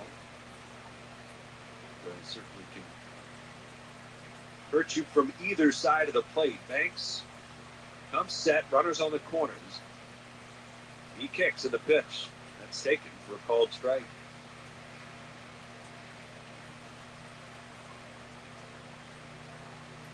Banks, his 33rd appearance. 0-1 the count, time called. Banks has had a rough go of it in the inherited runners department. Although he did strand a run last night, it was important. 6 of 9 have scored. 0-1 the count. Banks looks at first. Here's the pitch. Swung on and hooked hard but foul. Tyrone Taylor, by the way, is pitch running at first base for Mauricio.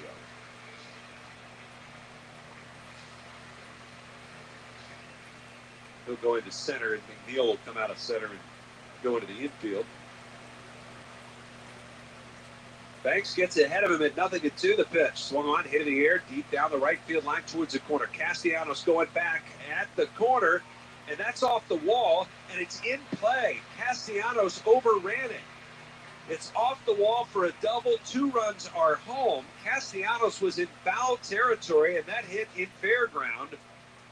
And it's a 2-run double for Lindor, and it's 7-4 New York.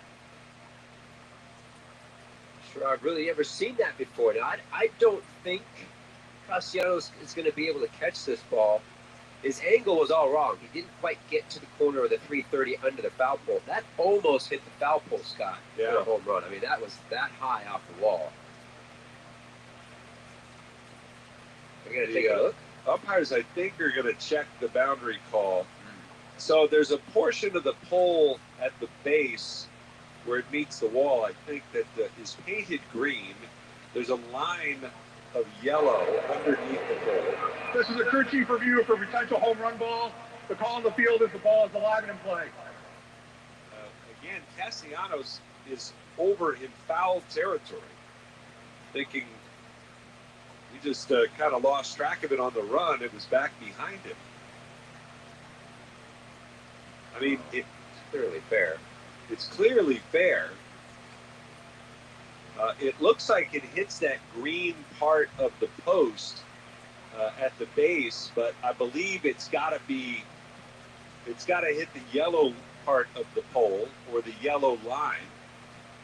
But I mean, to be a home run, it's got to hit the yellow part of the pole, which is at the same level as the cyclone fencing that runs along the top of the wall. After review, the call is confirmed. No home run. Ball's in play. Either way, it's still a big 2-out hit for the Mets as Lindor gets his 14th double. He's driven in 3 runs tonight.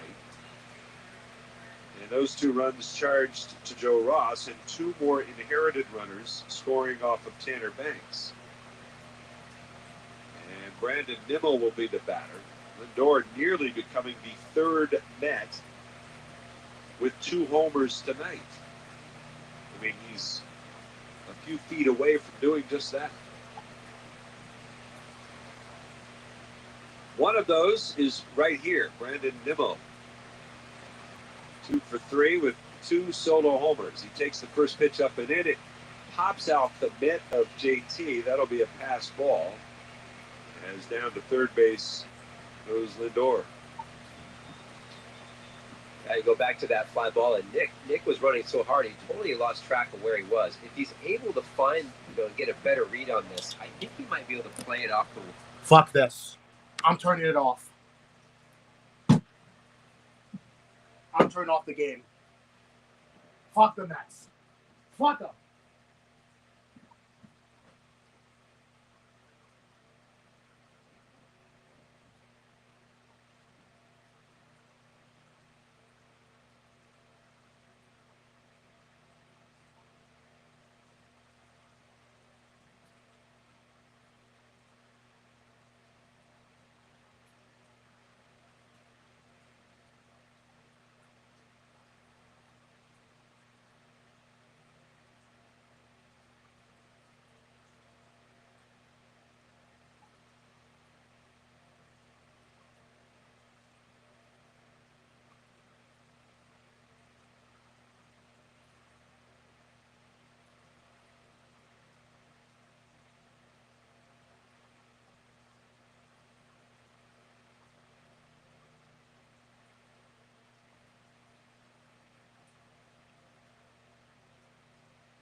Get out of there, Rob.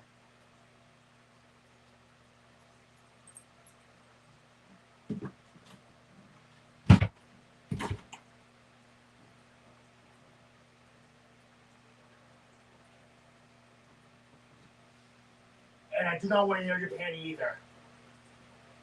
Like I heard earlier this morning. When you pooped in this room, too.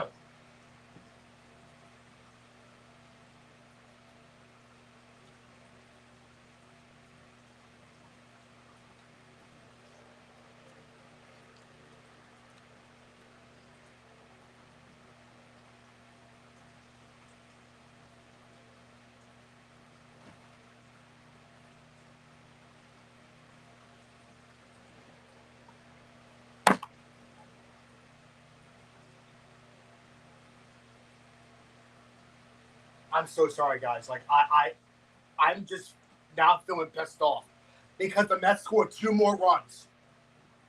Now we're down by 3.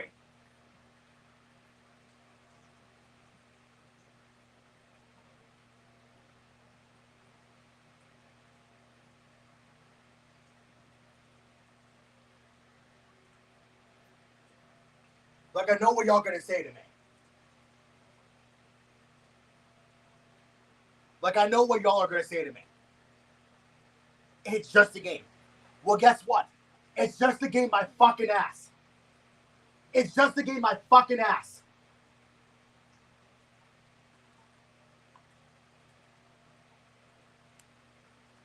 Because y'all do not understand how pissed off I get when my Philly teams lose. Y'all do not understand that. Because I get pissed off really, really easily when my Philly teams lose. Because I've said this about like a few times already, maybe. Within like the past few months, probably.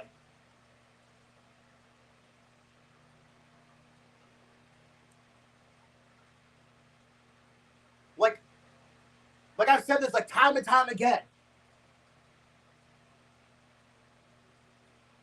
Because I don't know how long I have been saying this anyway. Probably for like a year or 2. Or maybe like a little bit longer than that. But who knows? But y'all clearly don't understand how pissed off I get when my Philly teams lose. Which right now is just the Phillies. But I am lucky that it's not the Eagles, Flyers, or Sixers.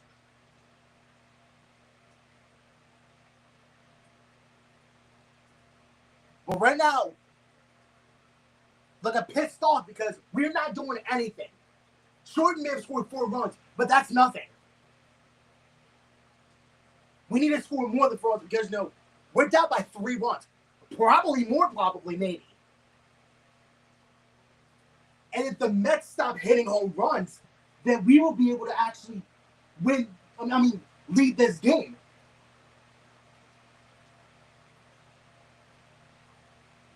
Because sure, the Mets are probably pissed off that they lost 7 games. Well, guess what? Is that our fault that they lost 7 games? No. Learn how to win games. Learn how to win games.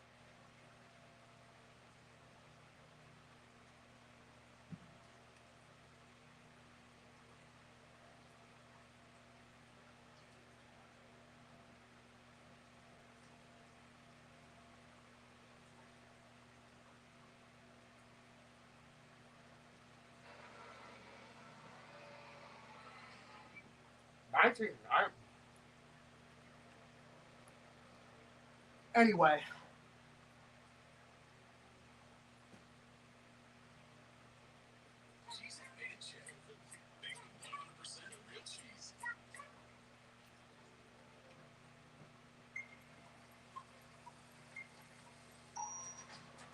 These chocolate brownies contain gooey chocolate fudge center.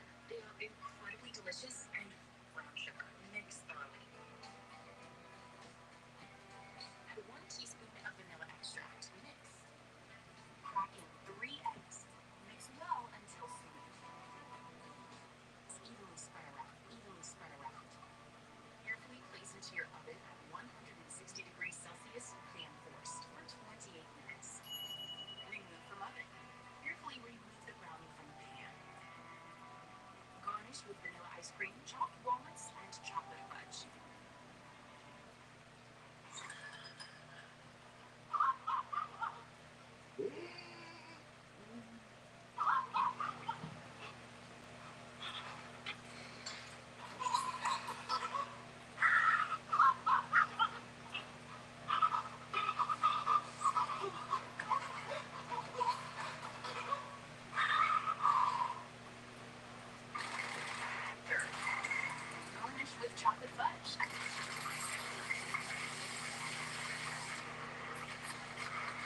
You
know what?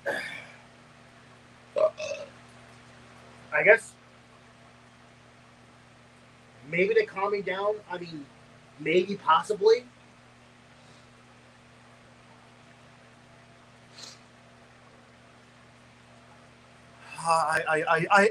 I just don't know, guys. I just don't care anymore, I guess.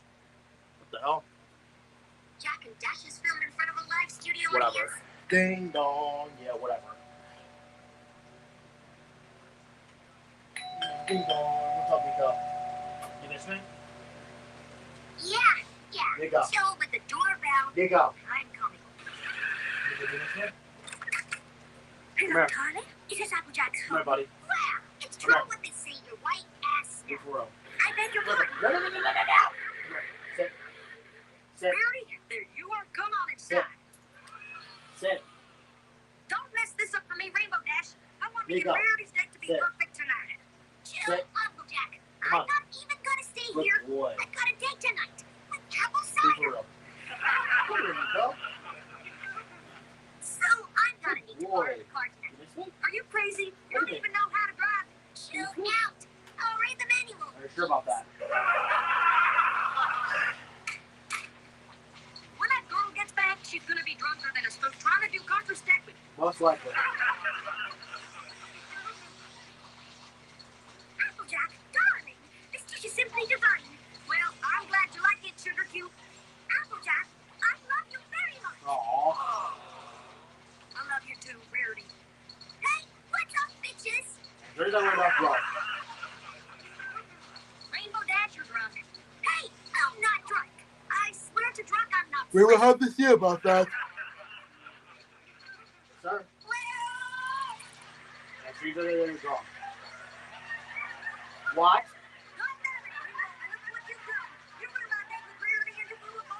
Dude! Oh my god. Whoa. Jack and Dash is filmed in front of a live studio audience. Yay. Get him.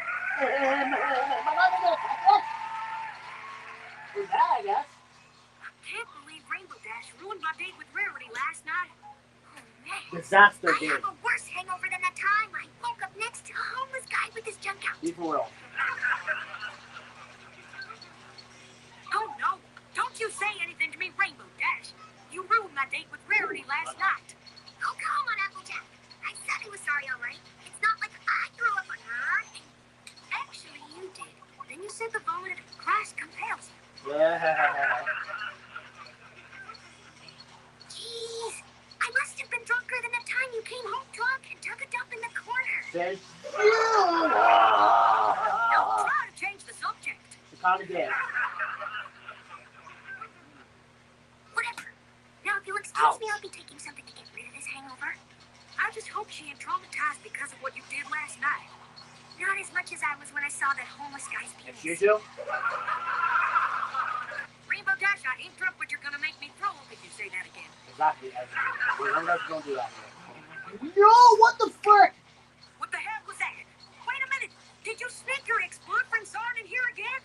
Actually, no. Then who is that upstairs then? Well, Rainbow Dash, babe. Come back to bed. Spitfire, you and Rainbow Dash are a thing? Dude, I like tasting the rainbow. what's with the drop speed ups? You know what, babe? Just give me a few minutes to get rid of this hangover. So, is this gonna be serious? Hell yeah! No one can taste the rainbow like she Too much information.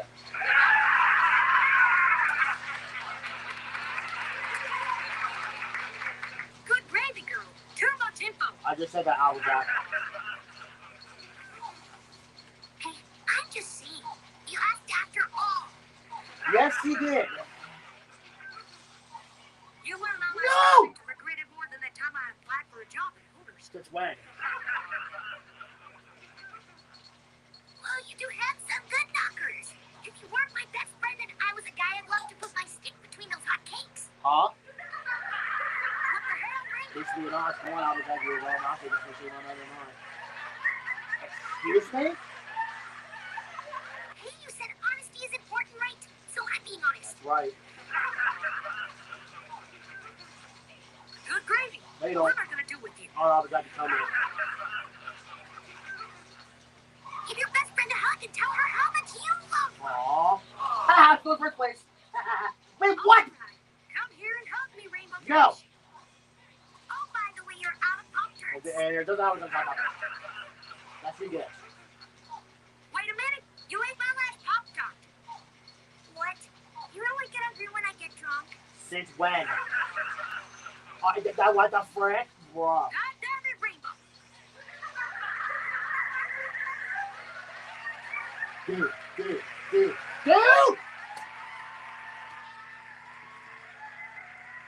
Jack and Dash is filmed in front of a live studio audience. Oh my freaking god. I got distracted. No, wait a minute. I was trying to get further clear. Nothing like some good old-fashioned spring cleaning. What the hell? Is that Spitfire's bra? Maybe? Excuse me? Rainbow Dash, get down here. This better be important, AJ. What is it? Why the hell was Spitfire's what? bra on the couch? Mode time. Oh, so that's where that went. My bad. Spitfire and I were too drunk to head upstairs, so we had some fun on the couch. And what did you may ask? What the hell, Rainbow? This is the couch we sit on. Really? Oh, relax, EJ. Just spray some Febreze on it. It'll be fine. Ooh, that's not gonna work. I'm 2 hours upstairs for this video. God damn it, Rainbow. Yeah, well, I mean, yeah. No, look at her face, bro. I didn't, Mickey Mouse. Ah, no, I missed! Damn it. The couch smells worse than a damn possum in a barrel of pickles. Seriously, it did not work. Crap! Whatever. What are you doing up so early anyway? I was spring cleaning until I saw your girlfriend's bra on the couch. Yep. Spring cleaning. What for? Things are just gonna get dirty again anyway. Rainbow Dash, that's the same as asking what's the point of taking a bath. No, I've never. Says the girl who didn't take a bath for an entire week. You smell like a hooker who doesn't wash her kid. It's you again.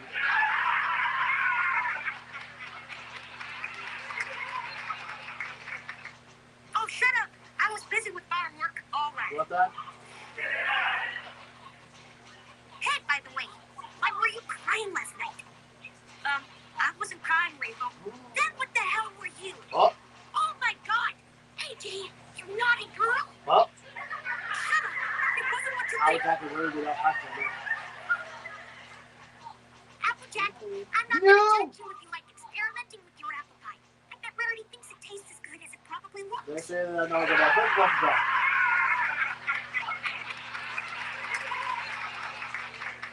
Oh, sweet Celestia, can we please stop talking about Applejack. Good. Rarity, who's comes up? Ding dong. Jesus! Thank God. Saved by the bell. Nice reference.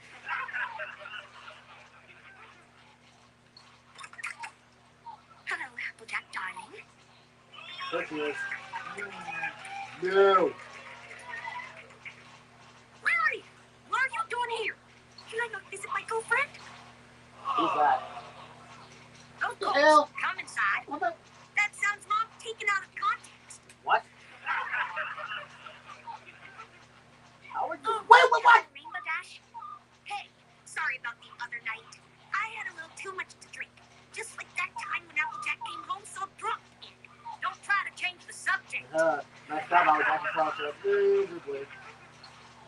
Yes, regardless of the other night, I can find it in my heart to forgive you. You are forgiven. Thanks, Rarity. You want to hug it out? Certainly. Aww. No. No. No! Excuse me. The devil's lettuce is calling my name. Who would that be? I said no. I refuse. Applejack, your friend is quite a character, isn't she? Yeah, she's Yes, just I'm as dead. much as a character when Big Mac gets drunk and Yeah, I'm dead. That's the fuck Applejack. She was my own day, and those dumb bitch forever. Not too much. No. Applejack, darling, this wine is simply perfect. I have to say it's making me feel quite stimulated the more I look at you. Oh, very good fight service. Rarity Sugar Cube, I think you may have had too much. No, darling, I'm simply fine. Sure about that? Applejack, you're one sexy darling. Oh. Right. Damn it! Hey, Applejack, you have an extra lighter. Mine is out of... Oh. Oh, dear. I think I'm going to... Oh. Oh, what was that from, sir? Rarity, what the hell? Karma's a bitch. Ain't it, Rainbow? Yep. Sorry, darling. Please forgive me. This was my favorite shirt. Sure was. I'm gonna post this on Equestrian. It gets Graham. God damn it, Applejack. Whack.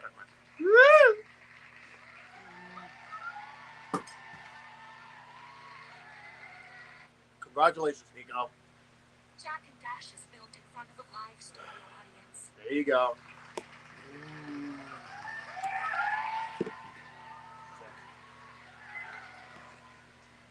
Oh, man. What's wrong, Rainbow? You look worse than that time you were high and accidentally walked out the house without any pants on. Get for real. My stomach is aching like crazy. Did you eat something funny? I had a few burritos. That was it. Burritos? Where'd you get some burritos from? That new restaurant down the street. Wait, that new place called El Burrito. Oh no, I should warn you not to go there. Wait, what? What do you mean? I read reviews online about it. One guy got very gassy after eating there. Great, so my ass is gonna be filled with gas all day. Most likely rode out because I'm not nothing like that. No! I don't want to die. Good gravy girl. I didn't need to hear that. You're the one who brought up gas. Exactly. Where did you go? How am I going to watch? Damn, girl. You Who's smell that? worse than that time Granny Smith fell in a pile of manure. Hit you once again. Applejack? What is it? That wasn't just a fart. And diarrhea. What? Oh, God damn it, Rainbow! Well, I was going to like that.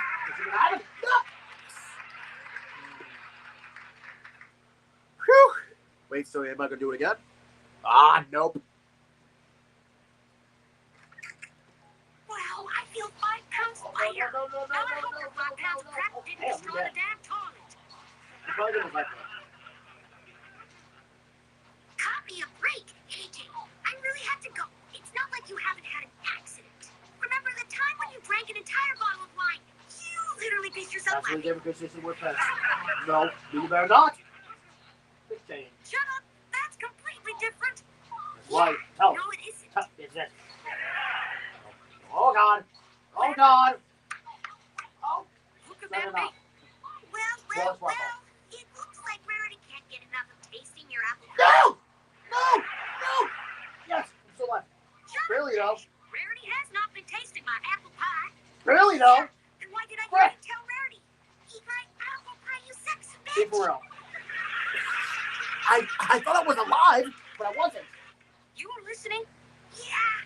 You guys were so loud that I wanted to call Spitfire over to taste the rainbow. Why would you? They're saying that you're drunk and nosy. I'm telling you. And knock. Damn it, Rainbow! Do not think we won't be talking about this later. Right. Hi, Applejack. Yes. Hey, Twilight, come on in. Hey, Twilight, what's up? Hey, Rainbow, thanks for coming over last night. I had fun with our experiment. Oh, trust me, babe. That's not the only coming I did.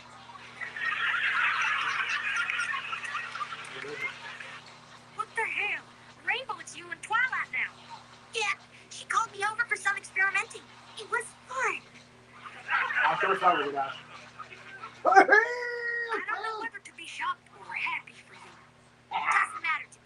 Now, if you'll excuse me, Twilight and I have some experiments to do. Time. Ooh, let's do all you. I swear that girl is gonna let too many people near her rainbow. You just never know. You just never know what's going on. What's my remote? The hell? Wow, Rainbow, you're very good with experimenting. Oh, my feet. You know it, babe. Now give me a kiss, you sexy nerd. Oh. As soon as I went that start talking again. Oh, crap. Sorry, Twilight. It's okay, Rainbow. We all do it. Yep. Yeah, I guess so. Oh. Oh, no! What did I do? Oh, no. My stomach is bothering me again. Let's explode. Oh. She's about to explode. Applejack, are you in there? Yeah, I'll be out in a minute. Can you hurry up? My stomach is bothering me again. It hurts more than the time I ate one of Pinky's baked bags. Let's explode. Here we go. Oh. Here we go. All right, fine. I'm almost done. Here we go. Hurry, 3, Applejack. 2, 1. It's exploded.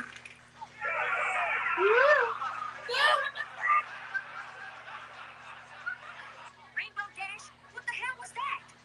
Applejack, I did it again. Yep. Damn, girl, you're having a crappy day. Says the person that bought up gas. God damn it, Applejack. No.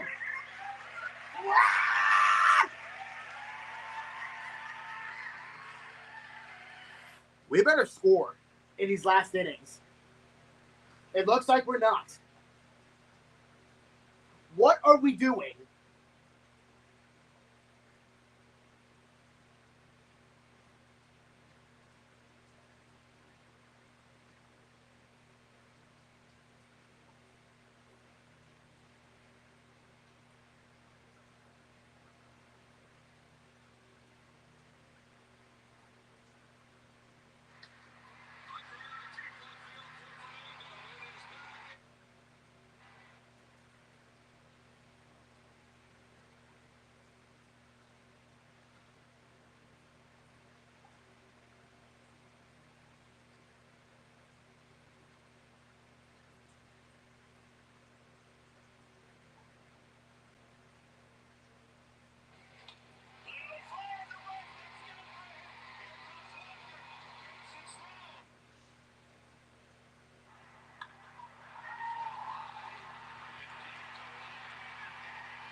I'm just going to put it as a loss.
Nico, you better not.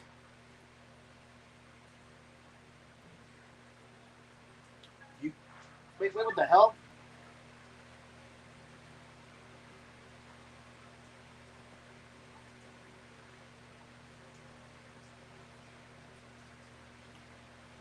That means we're not scoring runs. What a joke. We're not scoring runs. That means that we lose this game. Well, I hope tomorrow's result is better, but unfortunately, I don't think it will be. Because freaking David Peterson is reaching for the damn Mets. Well, these are really Chick-fil-A nugget of the game, I guess. So that's what I heard at least.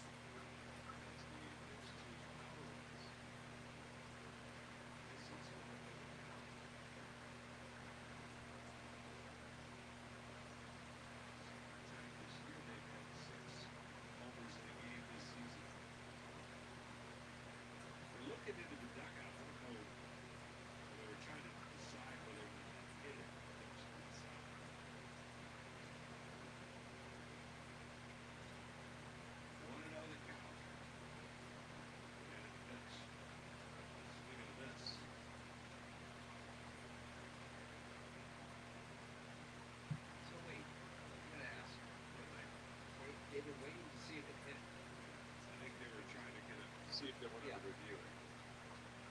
He's swinging a foul. And going over to him. Shut up. Yeah. That's what I'm getting at, though, is Shut up! everything paused. And over Shut up! he would know if it hit him. He's like, it didn't hit me. They're like, no, you hang on. We're going to see if it hit you. Give me a break. It looked like there was some confusion there. You would know when I hit you. Too much. Gotta go through Murph to get you. Get you. 2 balls, 2 strikes.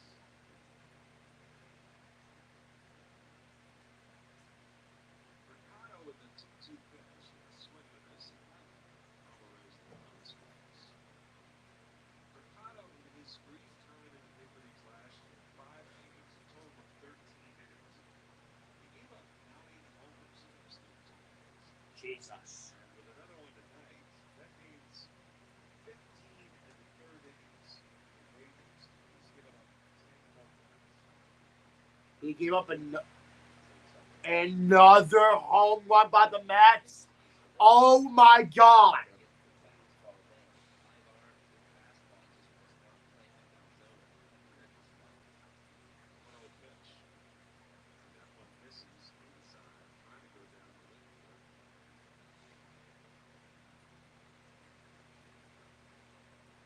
Yeah, that was that we're not going to win the.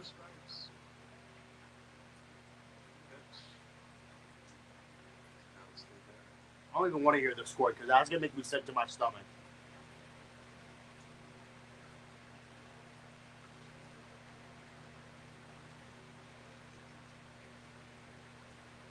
Reno, the pitch.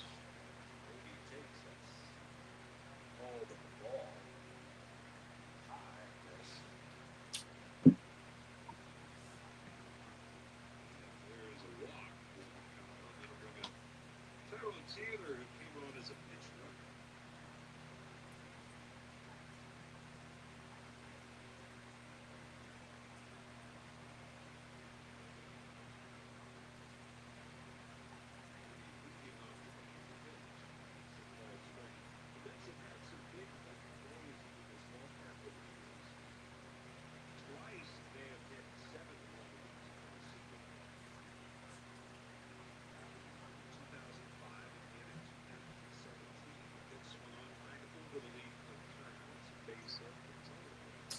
Stopping at second is Baby. Top of the order, Francisco Lindor. The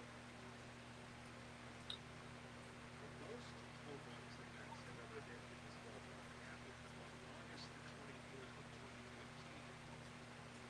2015. 8 which was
Mets do not need more runs. It is 8-4.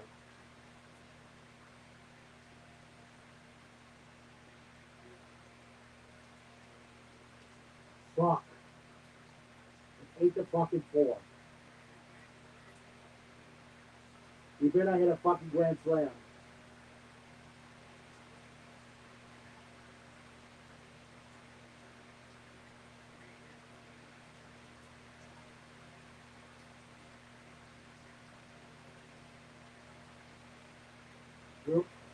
We already done by 4.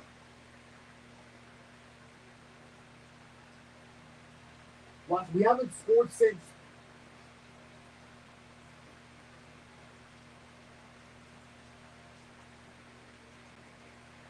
No, it's not.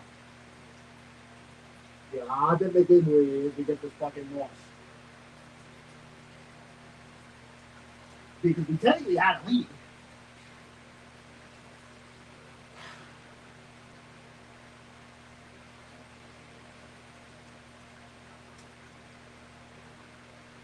Please don't hit a fucking grand slam. Please don't.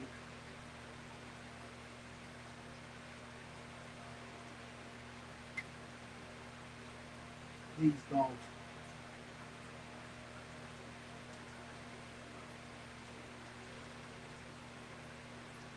No, they live in the damn ocean.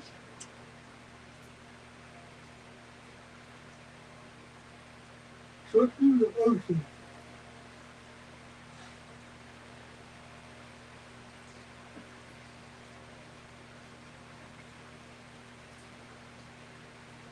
He better not hit a goddamn grand slam. Because then the game is definitely going to be over.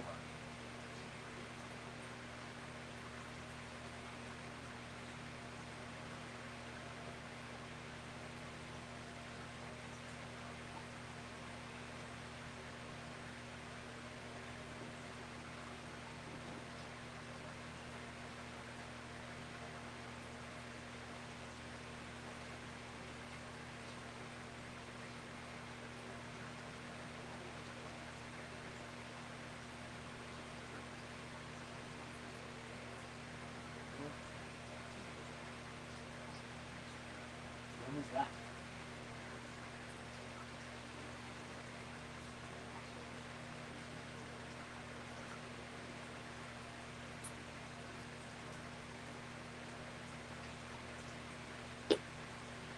Don't fucking strike. Yeah, but we'll take it, dog.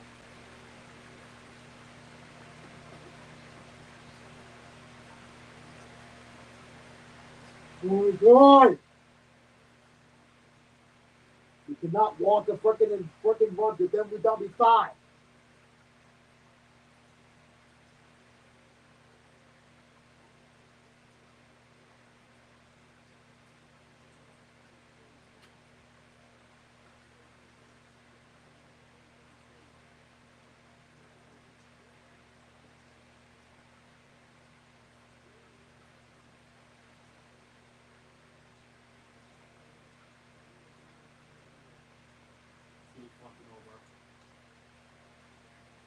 You could have thrown a fucking strike.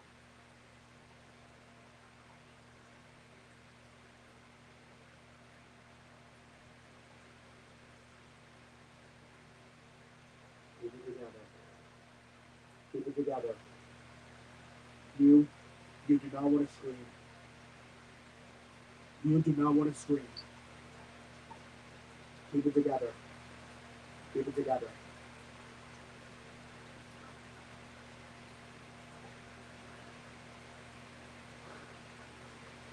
Keep it together.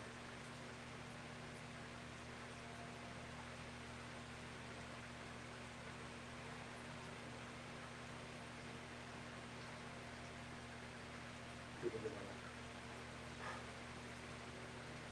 I am about to fucking lose it. But I'm trying to keep myself calm.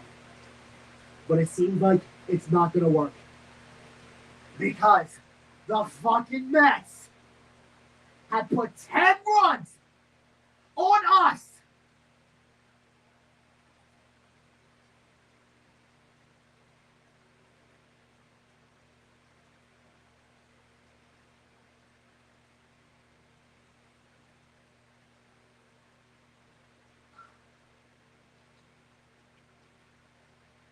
They have put 10 runs on us, just like we did last night.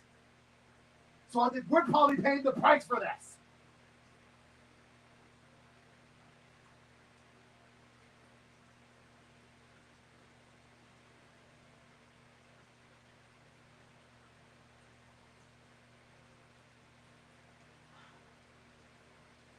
Damn it!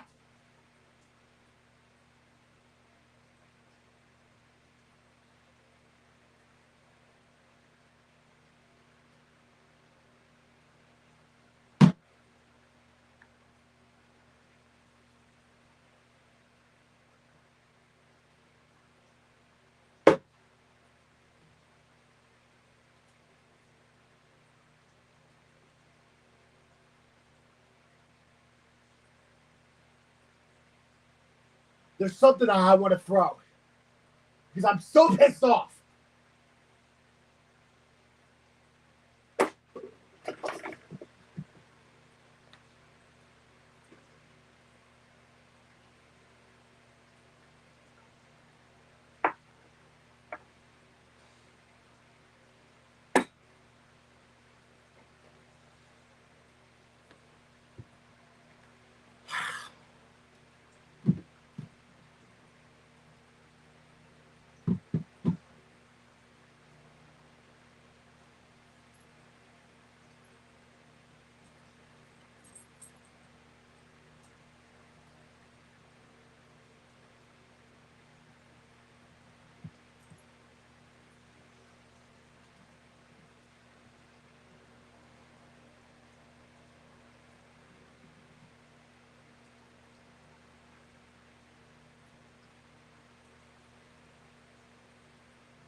Normally I don't get pissed off like that, guys, but seeing as that happened,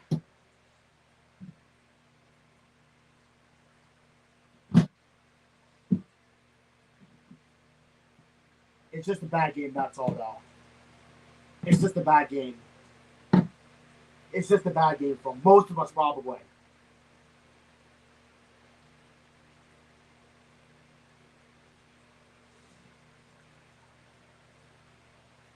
It's only just a bad game from us. Well, that's why we're going to take the series. Oh, yeah, we better take the goddamn series tomorrow.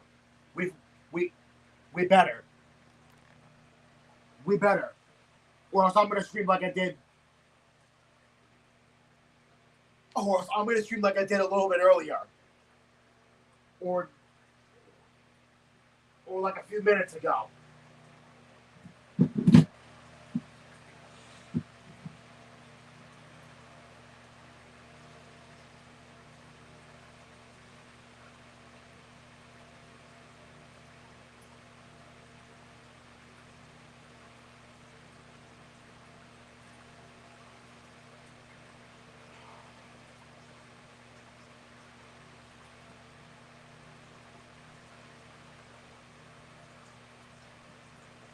And that should have been a goddamn strike.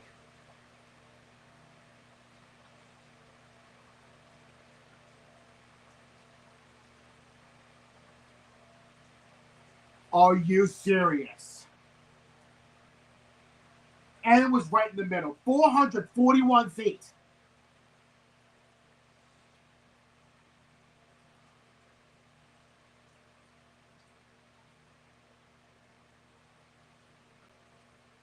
And wow, we had a chance to score right here too. And what did we do? We didn't score nothing.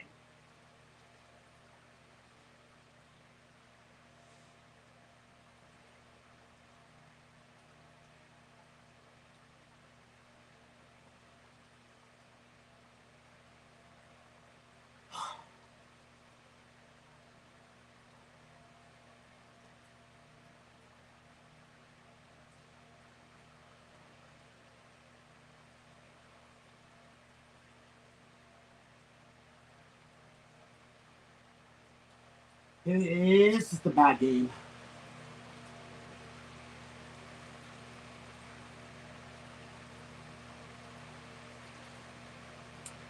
Now I think I kind of feel guilty, kind of.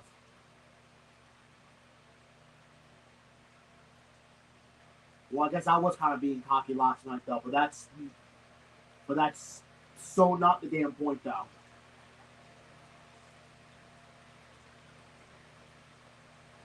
Yo, this better not be a case of Grimace spell again.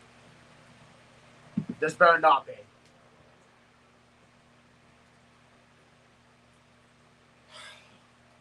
I'm just gonna pause this game down and pretend like this didn't happen. Let's just hope that we have a good game tomorrow, and hopefully we don't win 2 out of like. Hopefully the Mets don't win 2 out of 3. That's what I'm hoping for. But with David Peterson on the mound, I don't think that's gonna happen. But I just wanted to believe myself that it will, and it better freaking happen. And it better happen.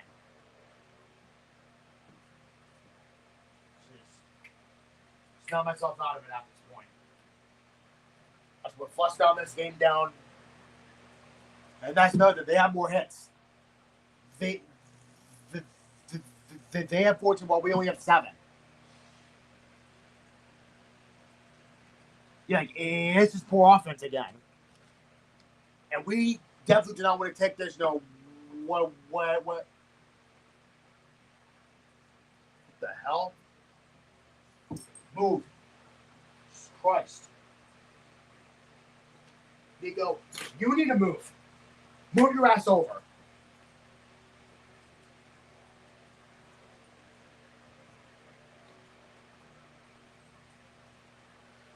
I just hope that we don't have a bad game tomorrow. But the only good news is that we have off Monday. That's the only thing I'm glad of right now. We think about this tomorrow, you're going to Houston. To face against the Astros. Well, I normally call me a cheating ass, but since they didn't win the World Series last year or the year before, I'm not gonna call me a cheating ass Astros anymore. Well, I did call them in 2023 as well because they did cheat.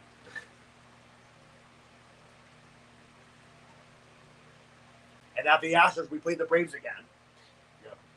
Yeah, of course, the one that the Mets got swept.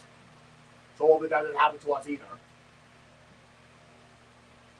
And then our frick. Are we heading back home after this? After the Braves?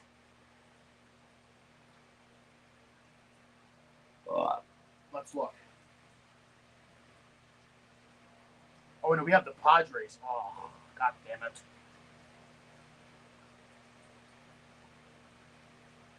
Oh, we have the Padres after that. Oh, we have the Padres. Oh, well, I mean, again, the only good thing is that we all going. No, the only good thing is that we're at home, and then, so we have the Padres, then the Reds, then we go face against the Giants. Nah, bro, we're gonna freaking face what's his face? Rafael Devers? Nah, bro, come on, man. Nah, I still can't believe that trade happened, though. That trade, you know what? Fuck this game. I'm flexing it down with my, I'm flushing this game down. You know, the game, with the Mets Phillies. You know what that trade reminds me of? That trade reminds me of the NBA version of Luka Doncic. When Luka Doncic went to the freaking Lakers, that sent freaking Anthony Davis to the Mavs. Now, I think to me that's a stupid trade that they did. That's stupid. Same thing with this one, Rafael Devers. Why the hell did the Red Sox trade freaking Rafael Devers to the damn Giants? I don't know. Maybe because he didn't want to play first base. That's no excuse. That's no excuse. Don't let him play first base, bro. I'm like, come on. Like, seriously, like, don't freaking do that, bro. But unfortunately, that's what they did.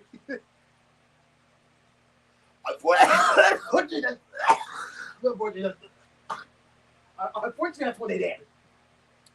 The damn freaking Red Sox. That's their fault. That's their fault, though. Just low key. Low key, their fault for trading them. Or, trading him. My bad. Anyway, let's get this video done and over with. Oh, wait, shoot, I'm not ready. Oh, wait, no, yes, I am. From the jewels, these two are not, and these two are definitely not outcasts. I also like how Pinkie Pie and Sonata are just vibing out to the song. Small details like that really make me appreciate this movie more than I should, honestly. Yeah, man. In your face, Rain Booms. At least we know one group who won't stand in the way of us getting to the finals. Let's get ready to roll. And roll, I just want to rock and roll. And then they play a song. Moving on. This doesn't count. No! Couldn't have done this if you didn't insist on dressing like this. What you mean? We need to sound. What's hurting me? For some reason, that concept seems to escape you. Also, I don't know. Not to the underground rap scene. I don't even know. Aesthetics over everything. Fuck the music and it sounds just look cool and all. What? Oh my God. God. No diversity. Just sound like the same fucking guy over and over again. And just have the production carry you all the way to the top because of money. Oh, no, you don't. Yeah. Much better than most of the other bands. I'm sure you'll make it to the next round, but it won't matter if you don't have that counter spell What you ready. mean? Oh my God. Bitch, what fucking song were you listening to? That shit was fucking straight dumpster. That's what she said. The Rain Booms have hidden talent. Let's keep it hidden. So then Twilight bumps into I don't Ow. wait. He says something base. While the gang's trying to make a counterspell to defeat the Dazzlings, Sunset then meets the Dazzlings in a hallway, similar to that scene in the first movie where Sunset meets Twilight in the hallway. But this time the roles are reversed. Ooh. Now the Dazzlings are all like, Sunset, you a bitch. Yeah, you bitch made, bitch. You heard what you did, fucking bitch. No, for real though, it's a good scene though, honestly. Now could it be a little bit more subtle? Yeah. But I'm not complaining. Oh my Anything God. is anything at this point. So after we skip an on-the-nose but catchy song, it's like, Ayo players, we about to be in the final round, for real, for real. Applejack is all like, yeah, the Rain Booms is really booming this bitch up, if you get what I'm saying, you boomer. My dogs. We won't let you down, my nizzle grizzle Twilight. Like, Miss Grish Washbuckle. Bang I made a couple days ago. This shit was fire. Oh my God.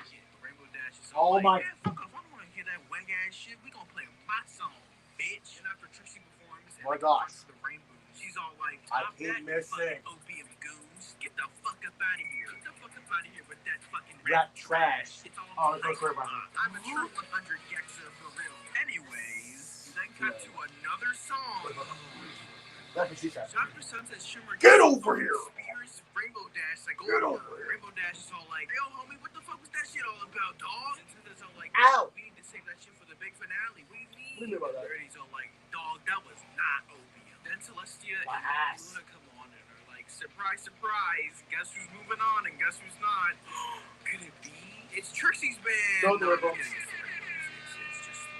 then as the Rainbooms take the walk of shame through the crowd, the Dazzlings then manipulate Trixie to sabotage the Rainboom set later tonight at the finals. We then see the Rainbooms preparing for their set later on tonight when suddenly, Uh-oh, what's that? Trixie uses her comedically Ow.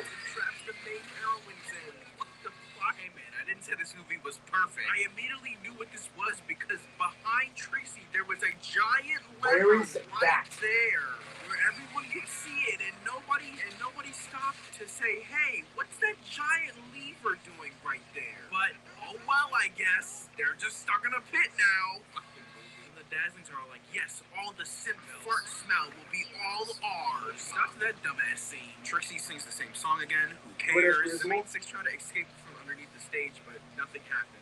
I wonder whose fault that is. What? And they start Ow. infighting because, you know, they're opium dick riders. Of course, they start infighting. Applejack's all like, hey, yo, Rainbow Dash, why the fuck you download the Lucky Reset? I told you to download the Destroy Lonely Pack. This wouldn't have happened if you weren't on some dumbass shit like you always are. No, this wouldn't have been an issue if he would have stopped downloading those stupid ass KK typies off on YouTube. That guy Allegedly. beats women. Bitch, the fuck you talking about? It's all about them yeet typies now. I don't know what you talking about, some stupid ass KK typies. That was probably Rarity. Excuse me, darling. I prefer, yes, this is Rarity's voice now. Fuck it. I prefer Isaiah to Gigi. This guy is okay. So you guys never want to wear matching fits. Black is What the was first that, man? It's all about the aesthetics, darling. I Never win. the Yeah, music. Also, finally. Owen Boosie, Hold on. everyone in the group. Oh, sweet pretty penny, you filthy. You want to play full screen? I have to look good when I Money. fuck up a beat and I felt sturdy. Full screen time. Hey, yo, fuck that shit. Where all the weed at? We better fucking score this.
one more. Oh my god. And they homered again. Oh my god. 452 feet. And that's even worse. That's even worse.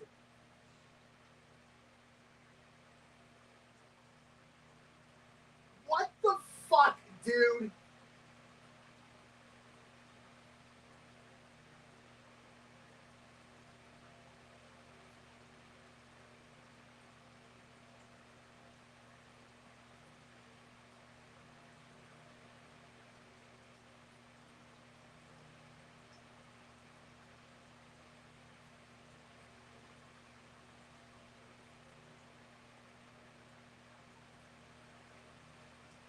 Fucking god. Are you fucking serious?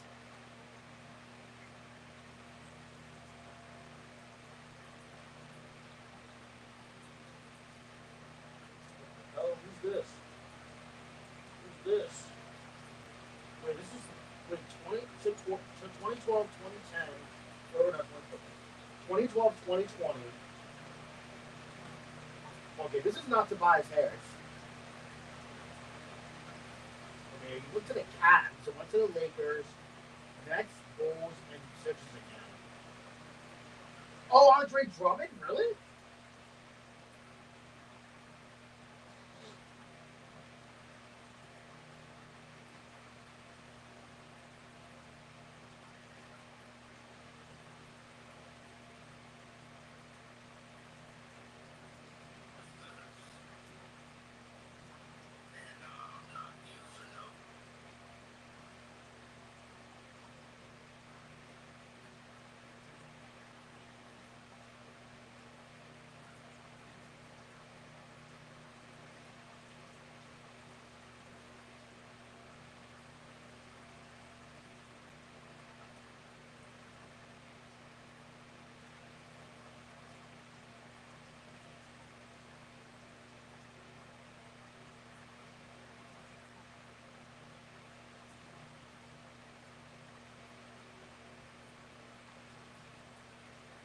Seven-run deficit.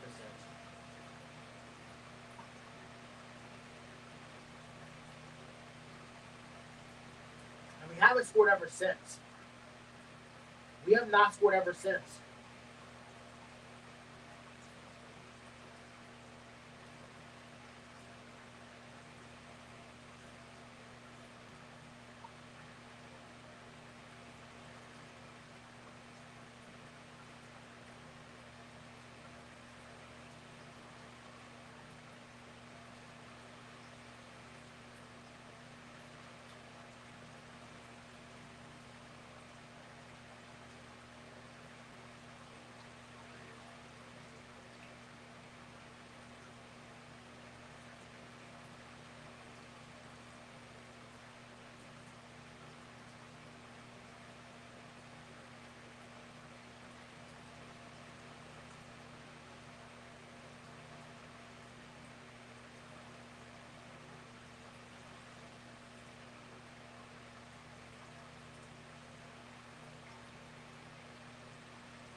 Buddy Kennedy's back.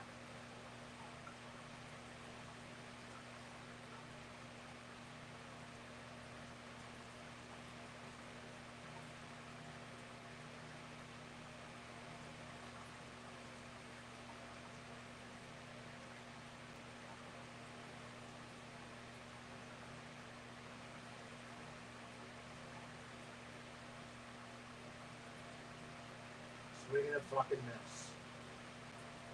11 to fucking 4.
Yeah, that's exactly how I feel.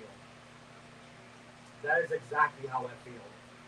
Yeah, well, I hope you Mets fans are fucking happy that y'all won this fucking game, which y'all should have not won. Because now we're fucking tied again. Because now we're fucking tied again.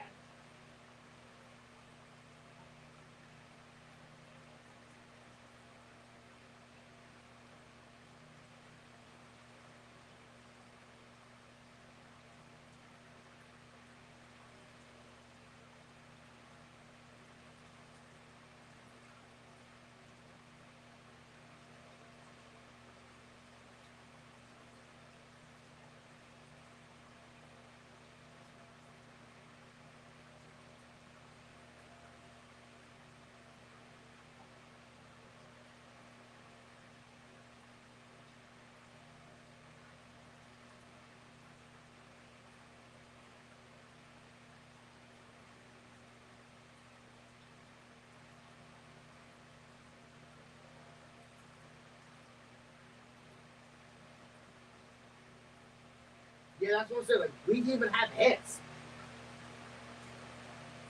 We didn't even have hits. Yeah, so now we're fucking tied. Yo, fuck these two guys. Especially Juan Soto. Especially him.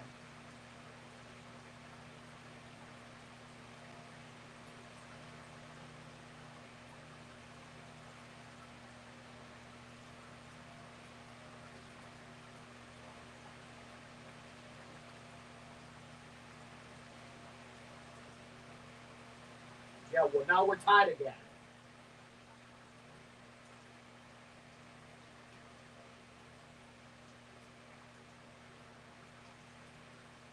Okay, so are we still in first? Now, I wouldn't be too surprised if we are still in first place. Now, I wouldn't be too surprised, though.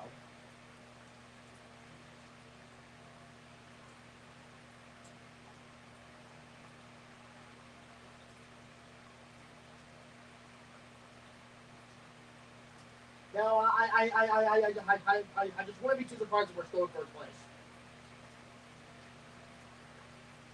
That has to hurt.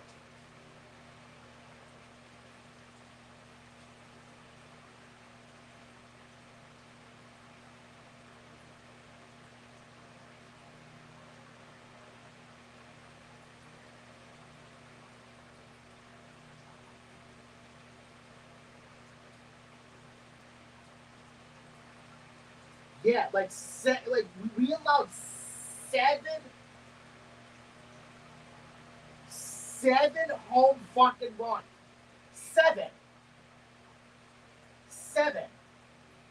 Like what was that? 7 fucking home runs allowed. 7. Don't ever do that again. That's ridiculous.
Fuck you, Juan Soto.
located?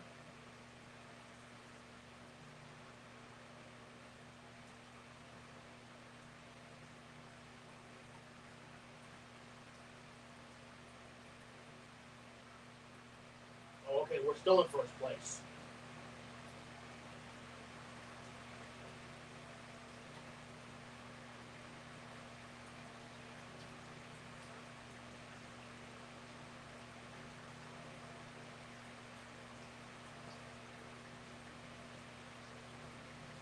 Well, the odds are not even better.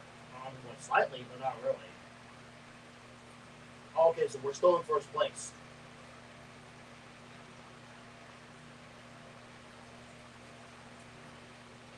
But that's not the point.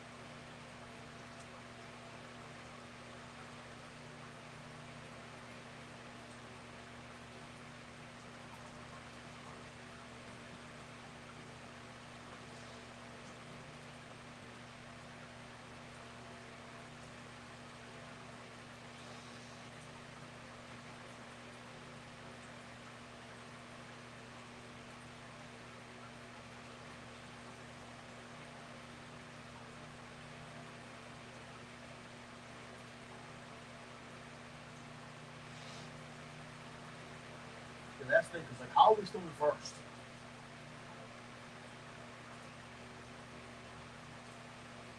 I thought we were still being second because the Mets pretty much.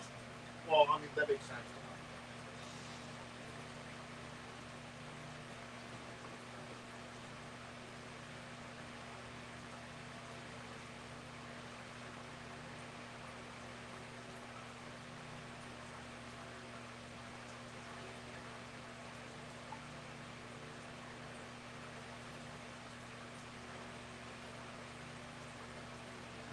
Well, I guess that makes me slightly. Well, you know what? Seeing as we're still in first place, that that the I can't speak. Seeing as we're still in first place in the in the division, well, watch. Well, I know that we're tied, but seeing as we are still like in like the top spot in the division, not with the Dodgers and Cubs, but like seeing as that we are still in first in the division, that does make me feel slightly better.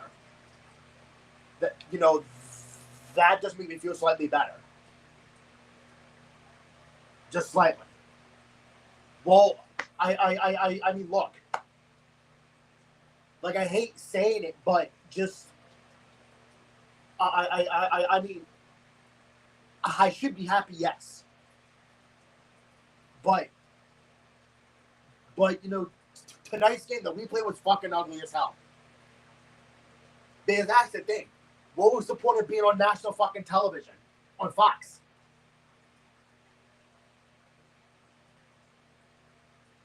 Oh, look, they're back. Whatever. I'm sitting here just gonna calm down like it was a bad game. Well, we do not have another bad one. I better hope that tomorrow that we have a freaking better result.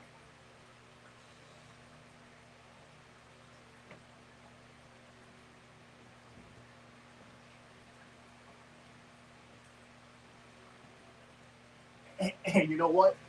What really surprised me is that the Mets are also dealing with injuries themselves. Freaking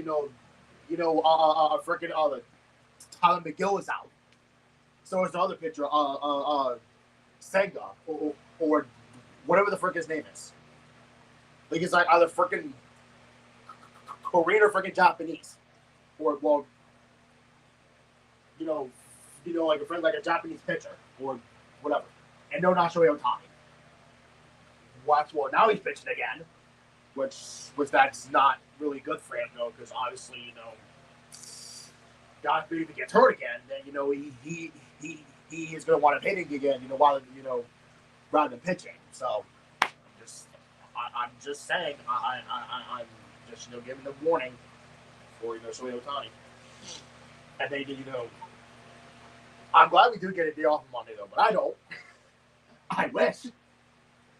Yeah, I wish Mondays were where I get to have off and just relax. But this Monday, it's not the case because it's Juwan's graduation. But Juwan really didn't doesn't care. Yeah, but I do because he's my brother. Listen, I care because he's my brother. But seen as me getting done at 7:45, like that's not safe. So that means that I'm gonna miss the whole graduation probably. Well, that's what happens when I did take off for Monday. And that means I have to want to work in the heat as well. And Tuesday too. And Jameer is lucky because he's gonna work at the damn liquor. Lucky bastard of him. Well, I'm not gonna call him names. I just call him bastard.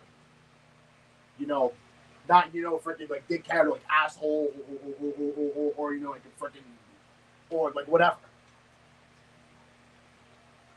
Well, because he's my friend. Or yeah. Well, yeah, because I did wish I had lived here beforehand. Well, because there are gonna be new car people as well. There are gonna be new car people. Well, because it's summertime, everyone wants to work at Acme. That's a bit, of like a high advance, quote unquote. Hey, look, I want to see that kid again. Nas again. Yeah, I'm gonna see him again. And no, not the rapper. Not him. I wish, but I'm just joking on that one anyway. I got work at 11:30. Now, if I would have got done at 10, I just would not be streaming right now. But since I got at 7:30, it's higher advance for me. And that's also because, like I said, this is the first Saturday in a long time that I got out at 7:30 or like 8 o'clock, I think. Because I think that happened the last year, like a couple years ago. Because I think the last time I was a couple years ago. Well, because like everyone wanted to work it was which it's close to summertime, and and Anthony is also getting moved. And no, not Mr. Anthony, not him, no. The other one. He's also getting swapped because now he's going to work at Frozen, which that's ridiculous. Lucky him as well, though too. Yeah, we know that one day he is going to do cards. That's Wednesday though. My dad's birthday. Oh, he's going to turn 50. My dad's turning 50 this year. How's it feeling to be in his 50s? Well, I'm not trying to be mean, but I'm just saying, I just don't like. It's hard to believe that my dad's going to be 50. Just hard to believe, but that's what it is, and we'll move on from that. That's life. That's life, I guess. That's life. Well, tomorrow is going to be like a better day for me. Unfortunately, it's probably not going to. And like I said, guys, tomorrow I'm not going to stream because of work. So the one I'm letting you guys know the final score of the game Monday, I think. I hope Monday now. It just on depends. Excuse me. It just on depends. Because I did say yesterday that there's gonna be a possible chance that I will stream on Monday because obviously I do get at 7:45 because you get at 7:45 is kind of ridiculous.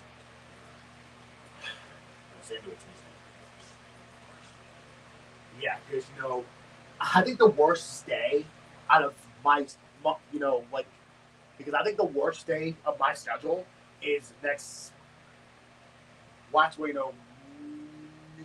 I mean, you know, like next Saturday, I can't say. I mean, next Saturday I don't got nothing to complain about because you know I get out of 10 again, which I'm not complaining because obviously me getting out of 10 is reasonable. But the only day that I'm complaining about is Tuesday because I get out at 9. And normally I don't work on Tuesdays, but since you know Jameer is working in a different freaking department, that means I have to take his shift, and I'm heavily annoyed by that. But again, because it's probably new card people, that's probably the reason why. But that's annoying, though. I gotta get used to it somehow, I guess. But you know, I was used to it last year, but you know, this year not so much. Because it's annoying that now I have to work on a damn Tuesday rather than having off.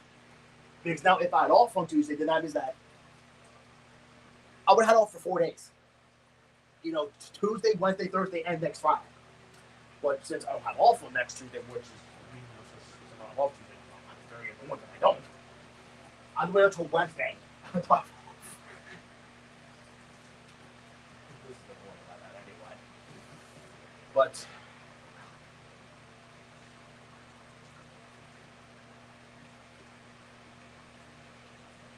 thunderstorms. This is the North National Weather Service all hazard. Aw.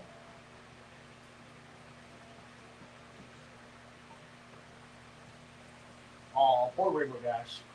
Not my waifu. Not my wifey. Not my wifey, Rainbow Dash. The current time is 10:57 p.m. Eastern Daylight. Not my Rainbow Dash. Air quality forecast. Sunday. Forecast Sunday for the eastern shore is code level yellow. Yellow again. And means people unusually sensitive to air pollution may be mildly affected. Primary pollutants will be ozone. Ozone. The Salisbury, Maryland climate summary for this evening. June 21st. 5 p.m. June 21st, 2025. June 21st. Today's high temperature was 90 degrees and the low 68 degrees. 90. No precipitation fell today, which leaves the month a total at 1.73 inches. The total precipitation for the year still stands at 22.17 inches.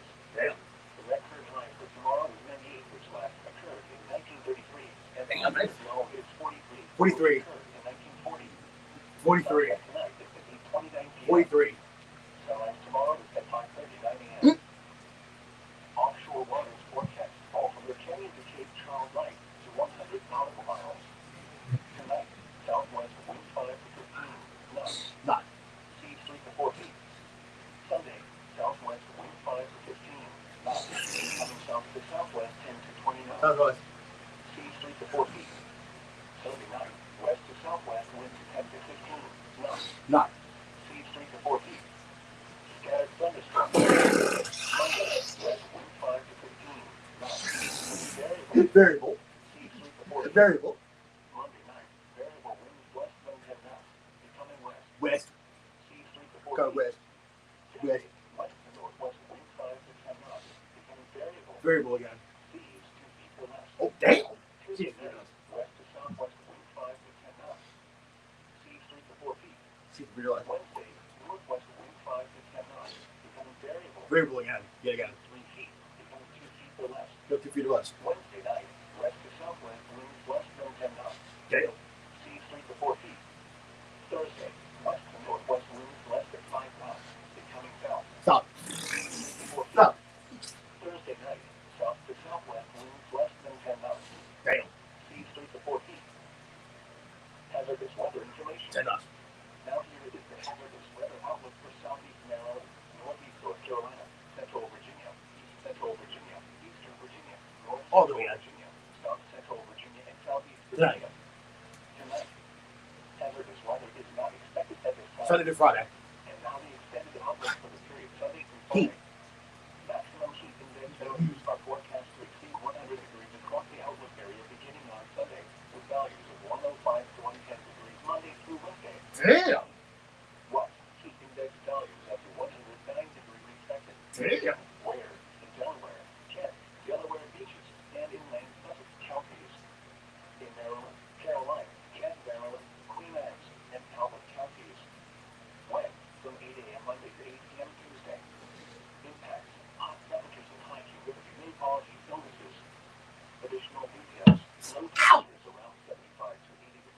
again. Will not offer much relief from the heat at night. Drink plenty of fluids. Stay in an air-conditioned room. Stay out of the sunlight and check up on relatives. Sunday? Sunday. Sunday? Oh my god. Try to limit strenuous activities to early morning or evening. Take action when you see symptoms of heat exhaustion and heat stroke. The NPM annual weather observation. Clear. At Salisbury, partly Oh cloudy. my god. How? Temperature 75. Dew point 63. 63. Relative humidity 66%. 60%. Wind south 6 miles. 6 miles an hour. Pressure 30.17 inches and rising. Yay, there was out. And while up silent, partly cloudy. Play cloud again. Temperature 76. Dew point 67. 67. Relative humidity 73%. 70%. Wind south 12 miles an hour. 12 an hour. Pressure 30.18 inches and rising. 30.8. Damn. Across the rest of Delmarva and west of the bay, Dover, partly cloudy and 81. Damn. Georgetown, partly cloudy and 77. Say 7. Ocean City, partly cloudy and 77. Say 7. Baltimore, mostly cloudy and 80. 80. Washington D.C., mostly cloudy and 79. Say 9. Partly cloudy and 83. 83. Damn. Elsewhere across the state of 83. Lansing, Richmond, partly cloudy and 78. 38. Norfolk, partly cloudy and 77. Say 7. Bloomington, mostly cloudy and 77. Say 7 again. Philadelphia, mostly cloudy and 80. 80. The weather's announcement. 80. 80 again. 80. 80.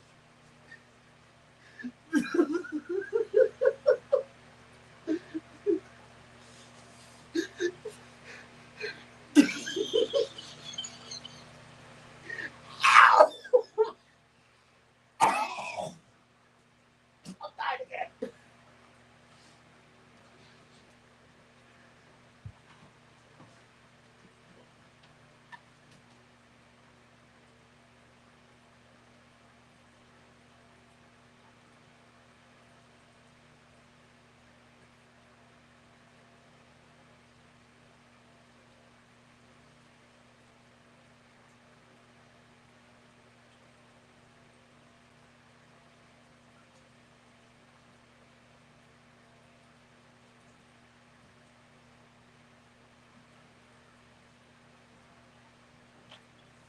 It hurts. Oh, it hurts. Oh, it hurts. Oh, God, it hurts. Bad. This is the second time I did this. It hurts. And it was at the exact same spot. Right there. The exact same spot. It fucking hurts. Band-Aid. I mean, it's not bleeding much, but just, it hurts. It just hurts, like low-key hurt. Like, I could still feel it, though. I could still feel it. Like, I didn't touch it. But I'm just feeling, like, it just hurts, like, really badly. I mean, not badly. Oh, my God, it hurts. The good thing it's not like doctor. Just me? So.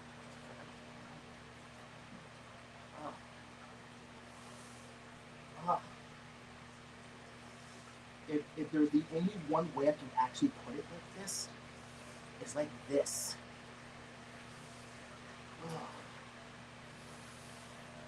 That's the only way I can put this on, I guess. That's the only way I can put it on. But it does hurt. Jesus. Bloody Christ. The wind was south at 12 knots. 12 knots. Rappahannock Light, winds were south 12 knots. 12 knots. Yorktown Coast Guard Station, air temperature was 81. 81. Water temperature 80. 80. 4 knots. 4 knots. Crystal Peak, water temperature 80. 80. The wind was south at 12 knots. 80. Toronto, Newport News, 80. air temperature was 81. 81. The wind was south at 8 knots. 8 knots. South Rainy Island, air temperature was 81. 81 again. The wind was southeast at 7 knots. 7 knots. Cape Henry, air temperature was 76. 6. Oh. The wind was south at 9 knots. 9 knots. Brandywine, Sherlock, Delaware, winds were southwest 15 knots. 50 knots. Air temperature 80. 80. 33. 2 feet. 8. 12 knots.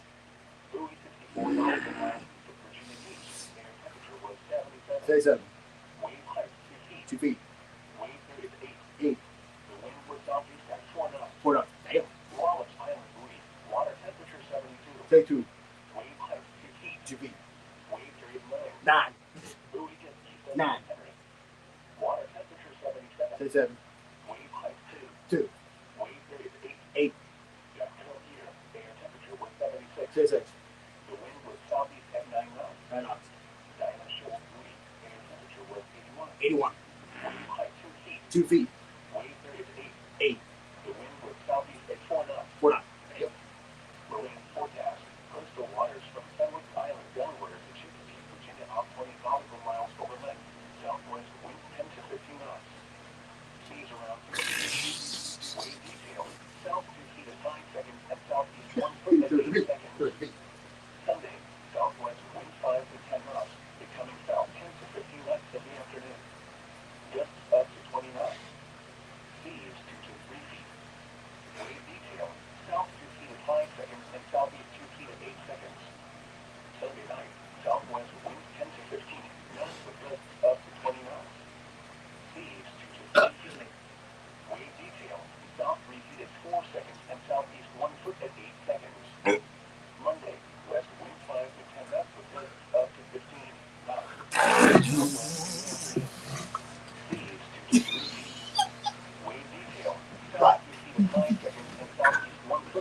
Damn.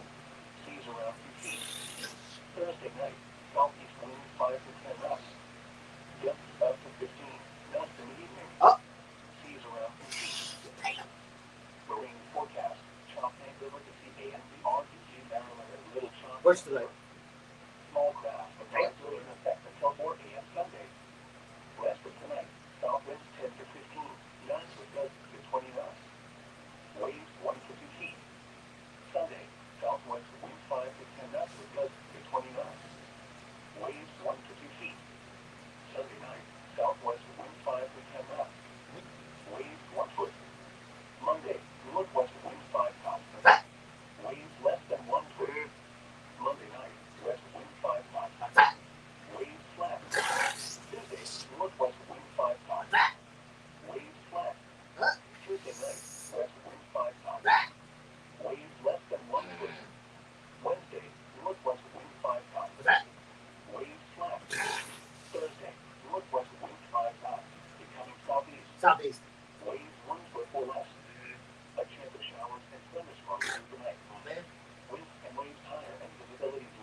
Damn.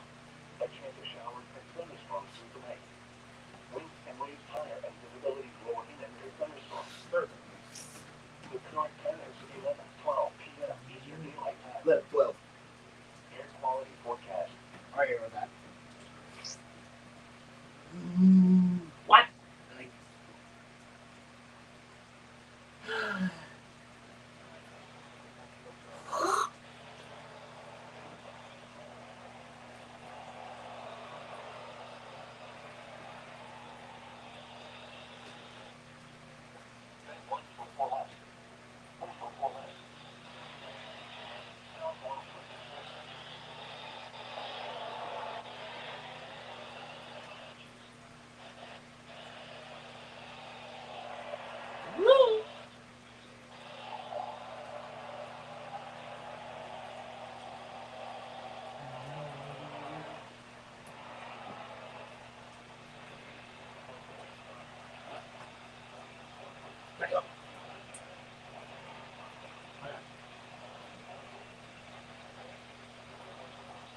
What? Yeah.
Oh wow! So I'm here doing 57 again.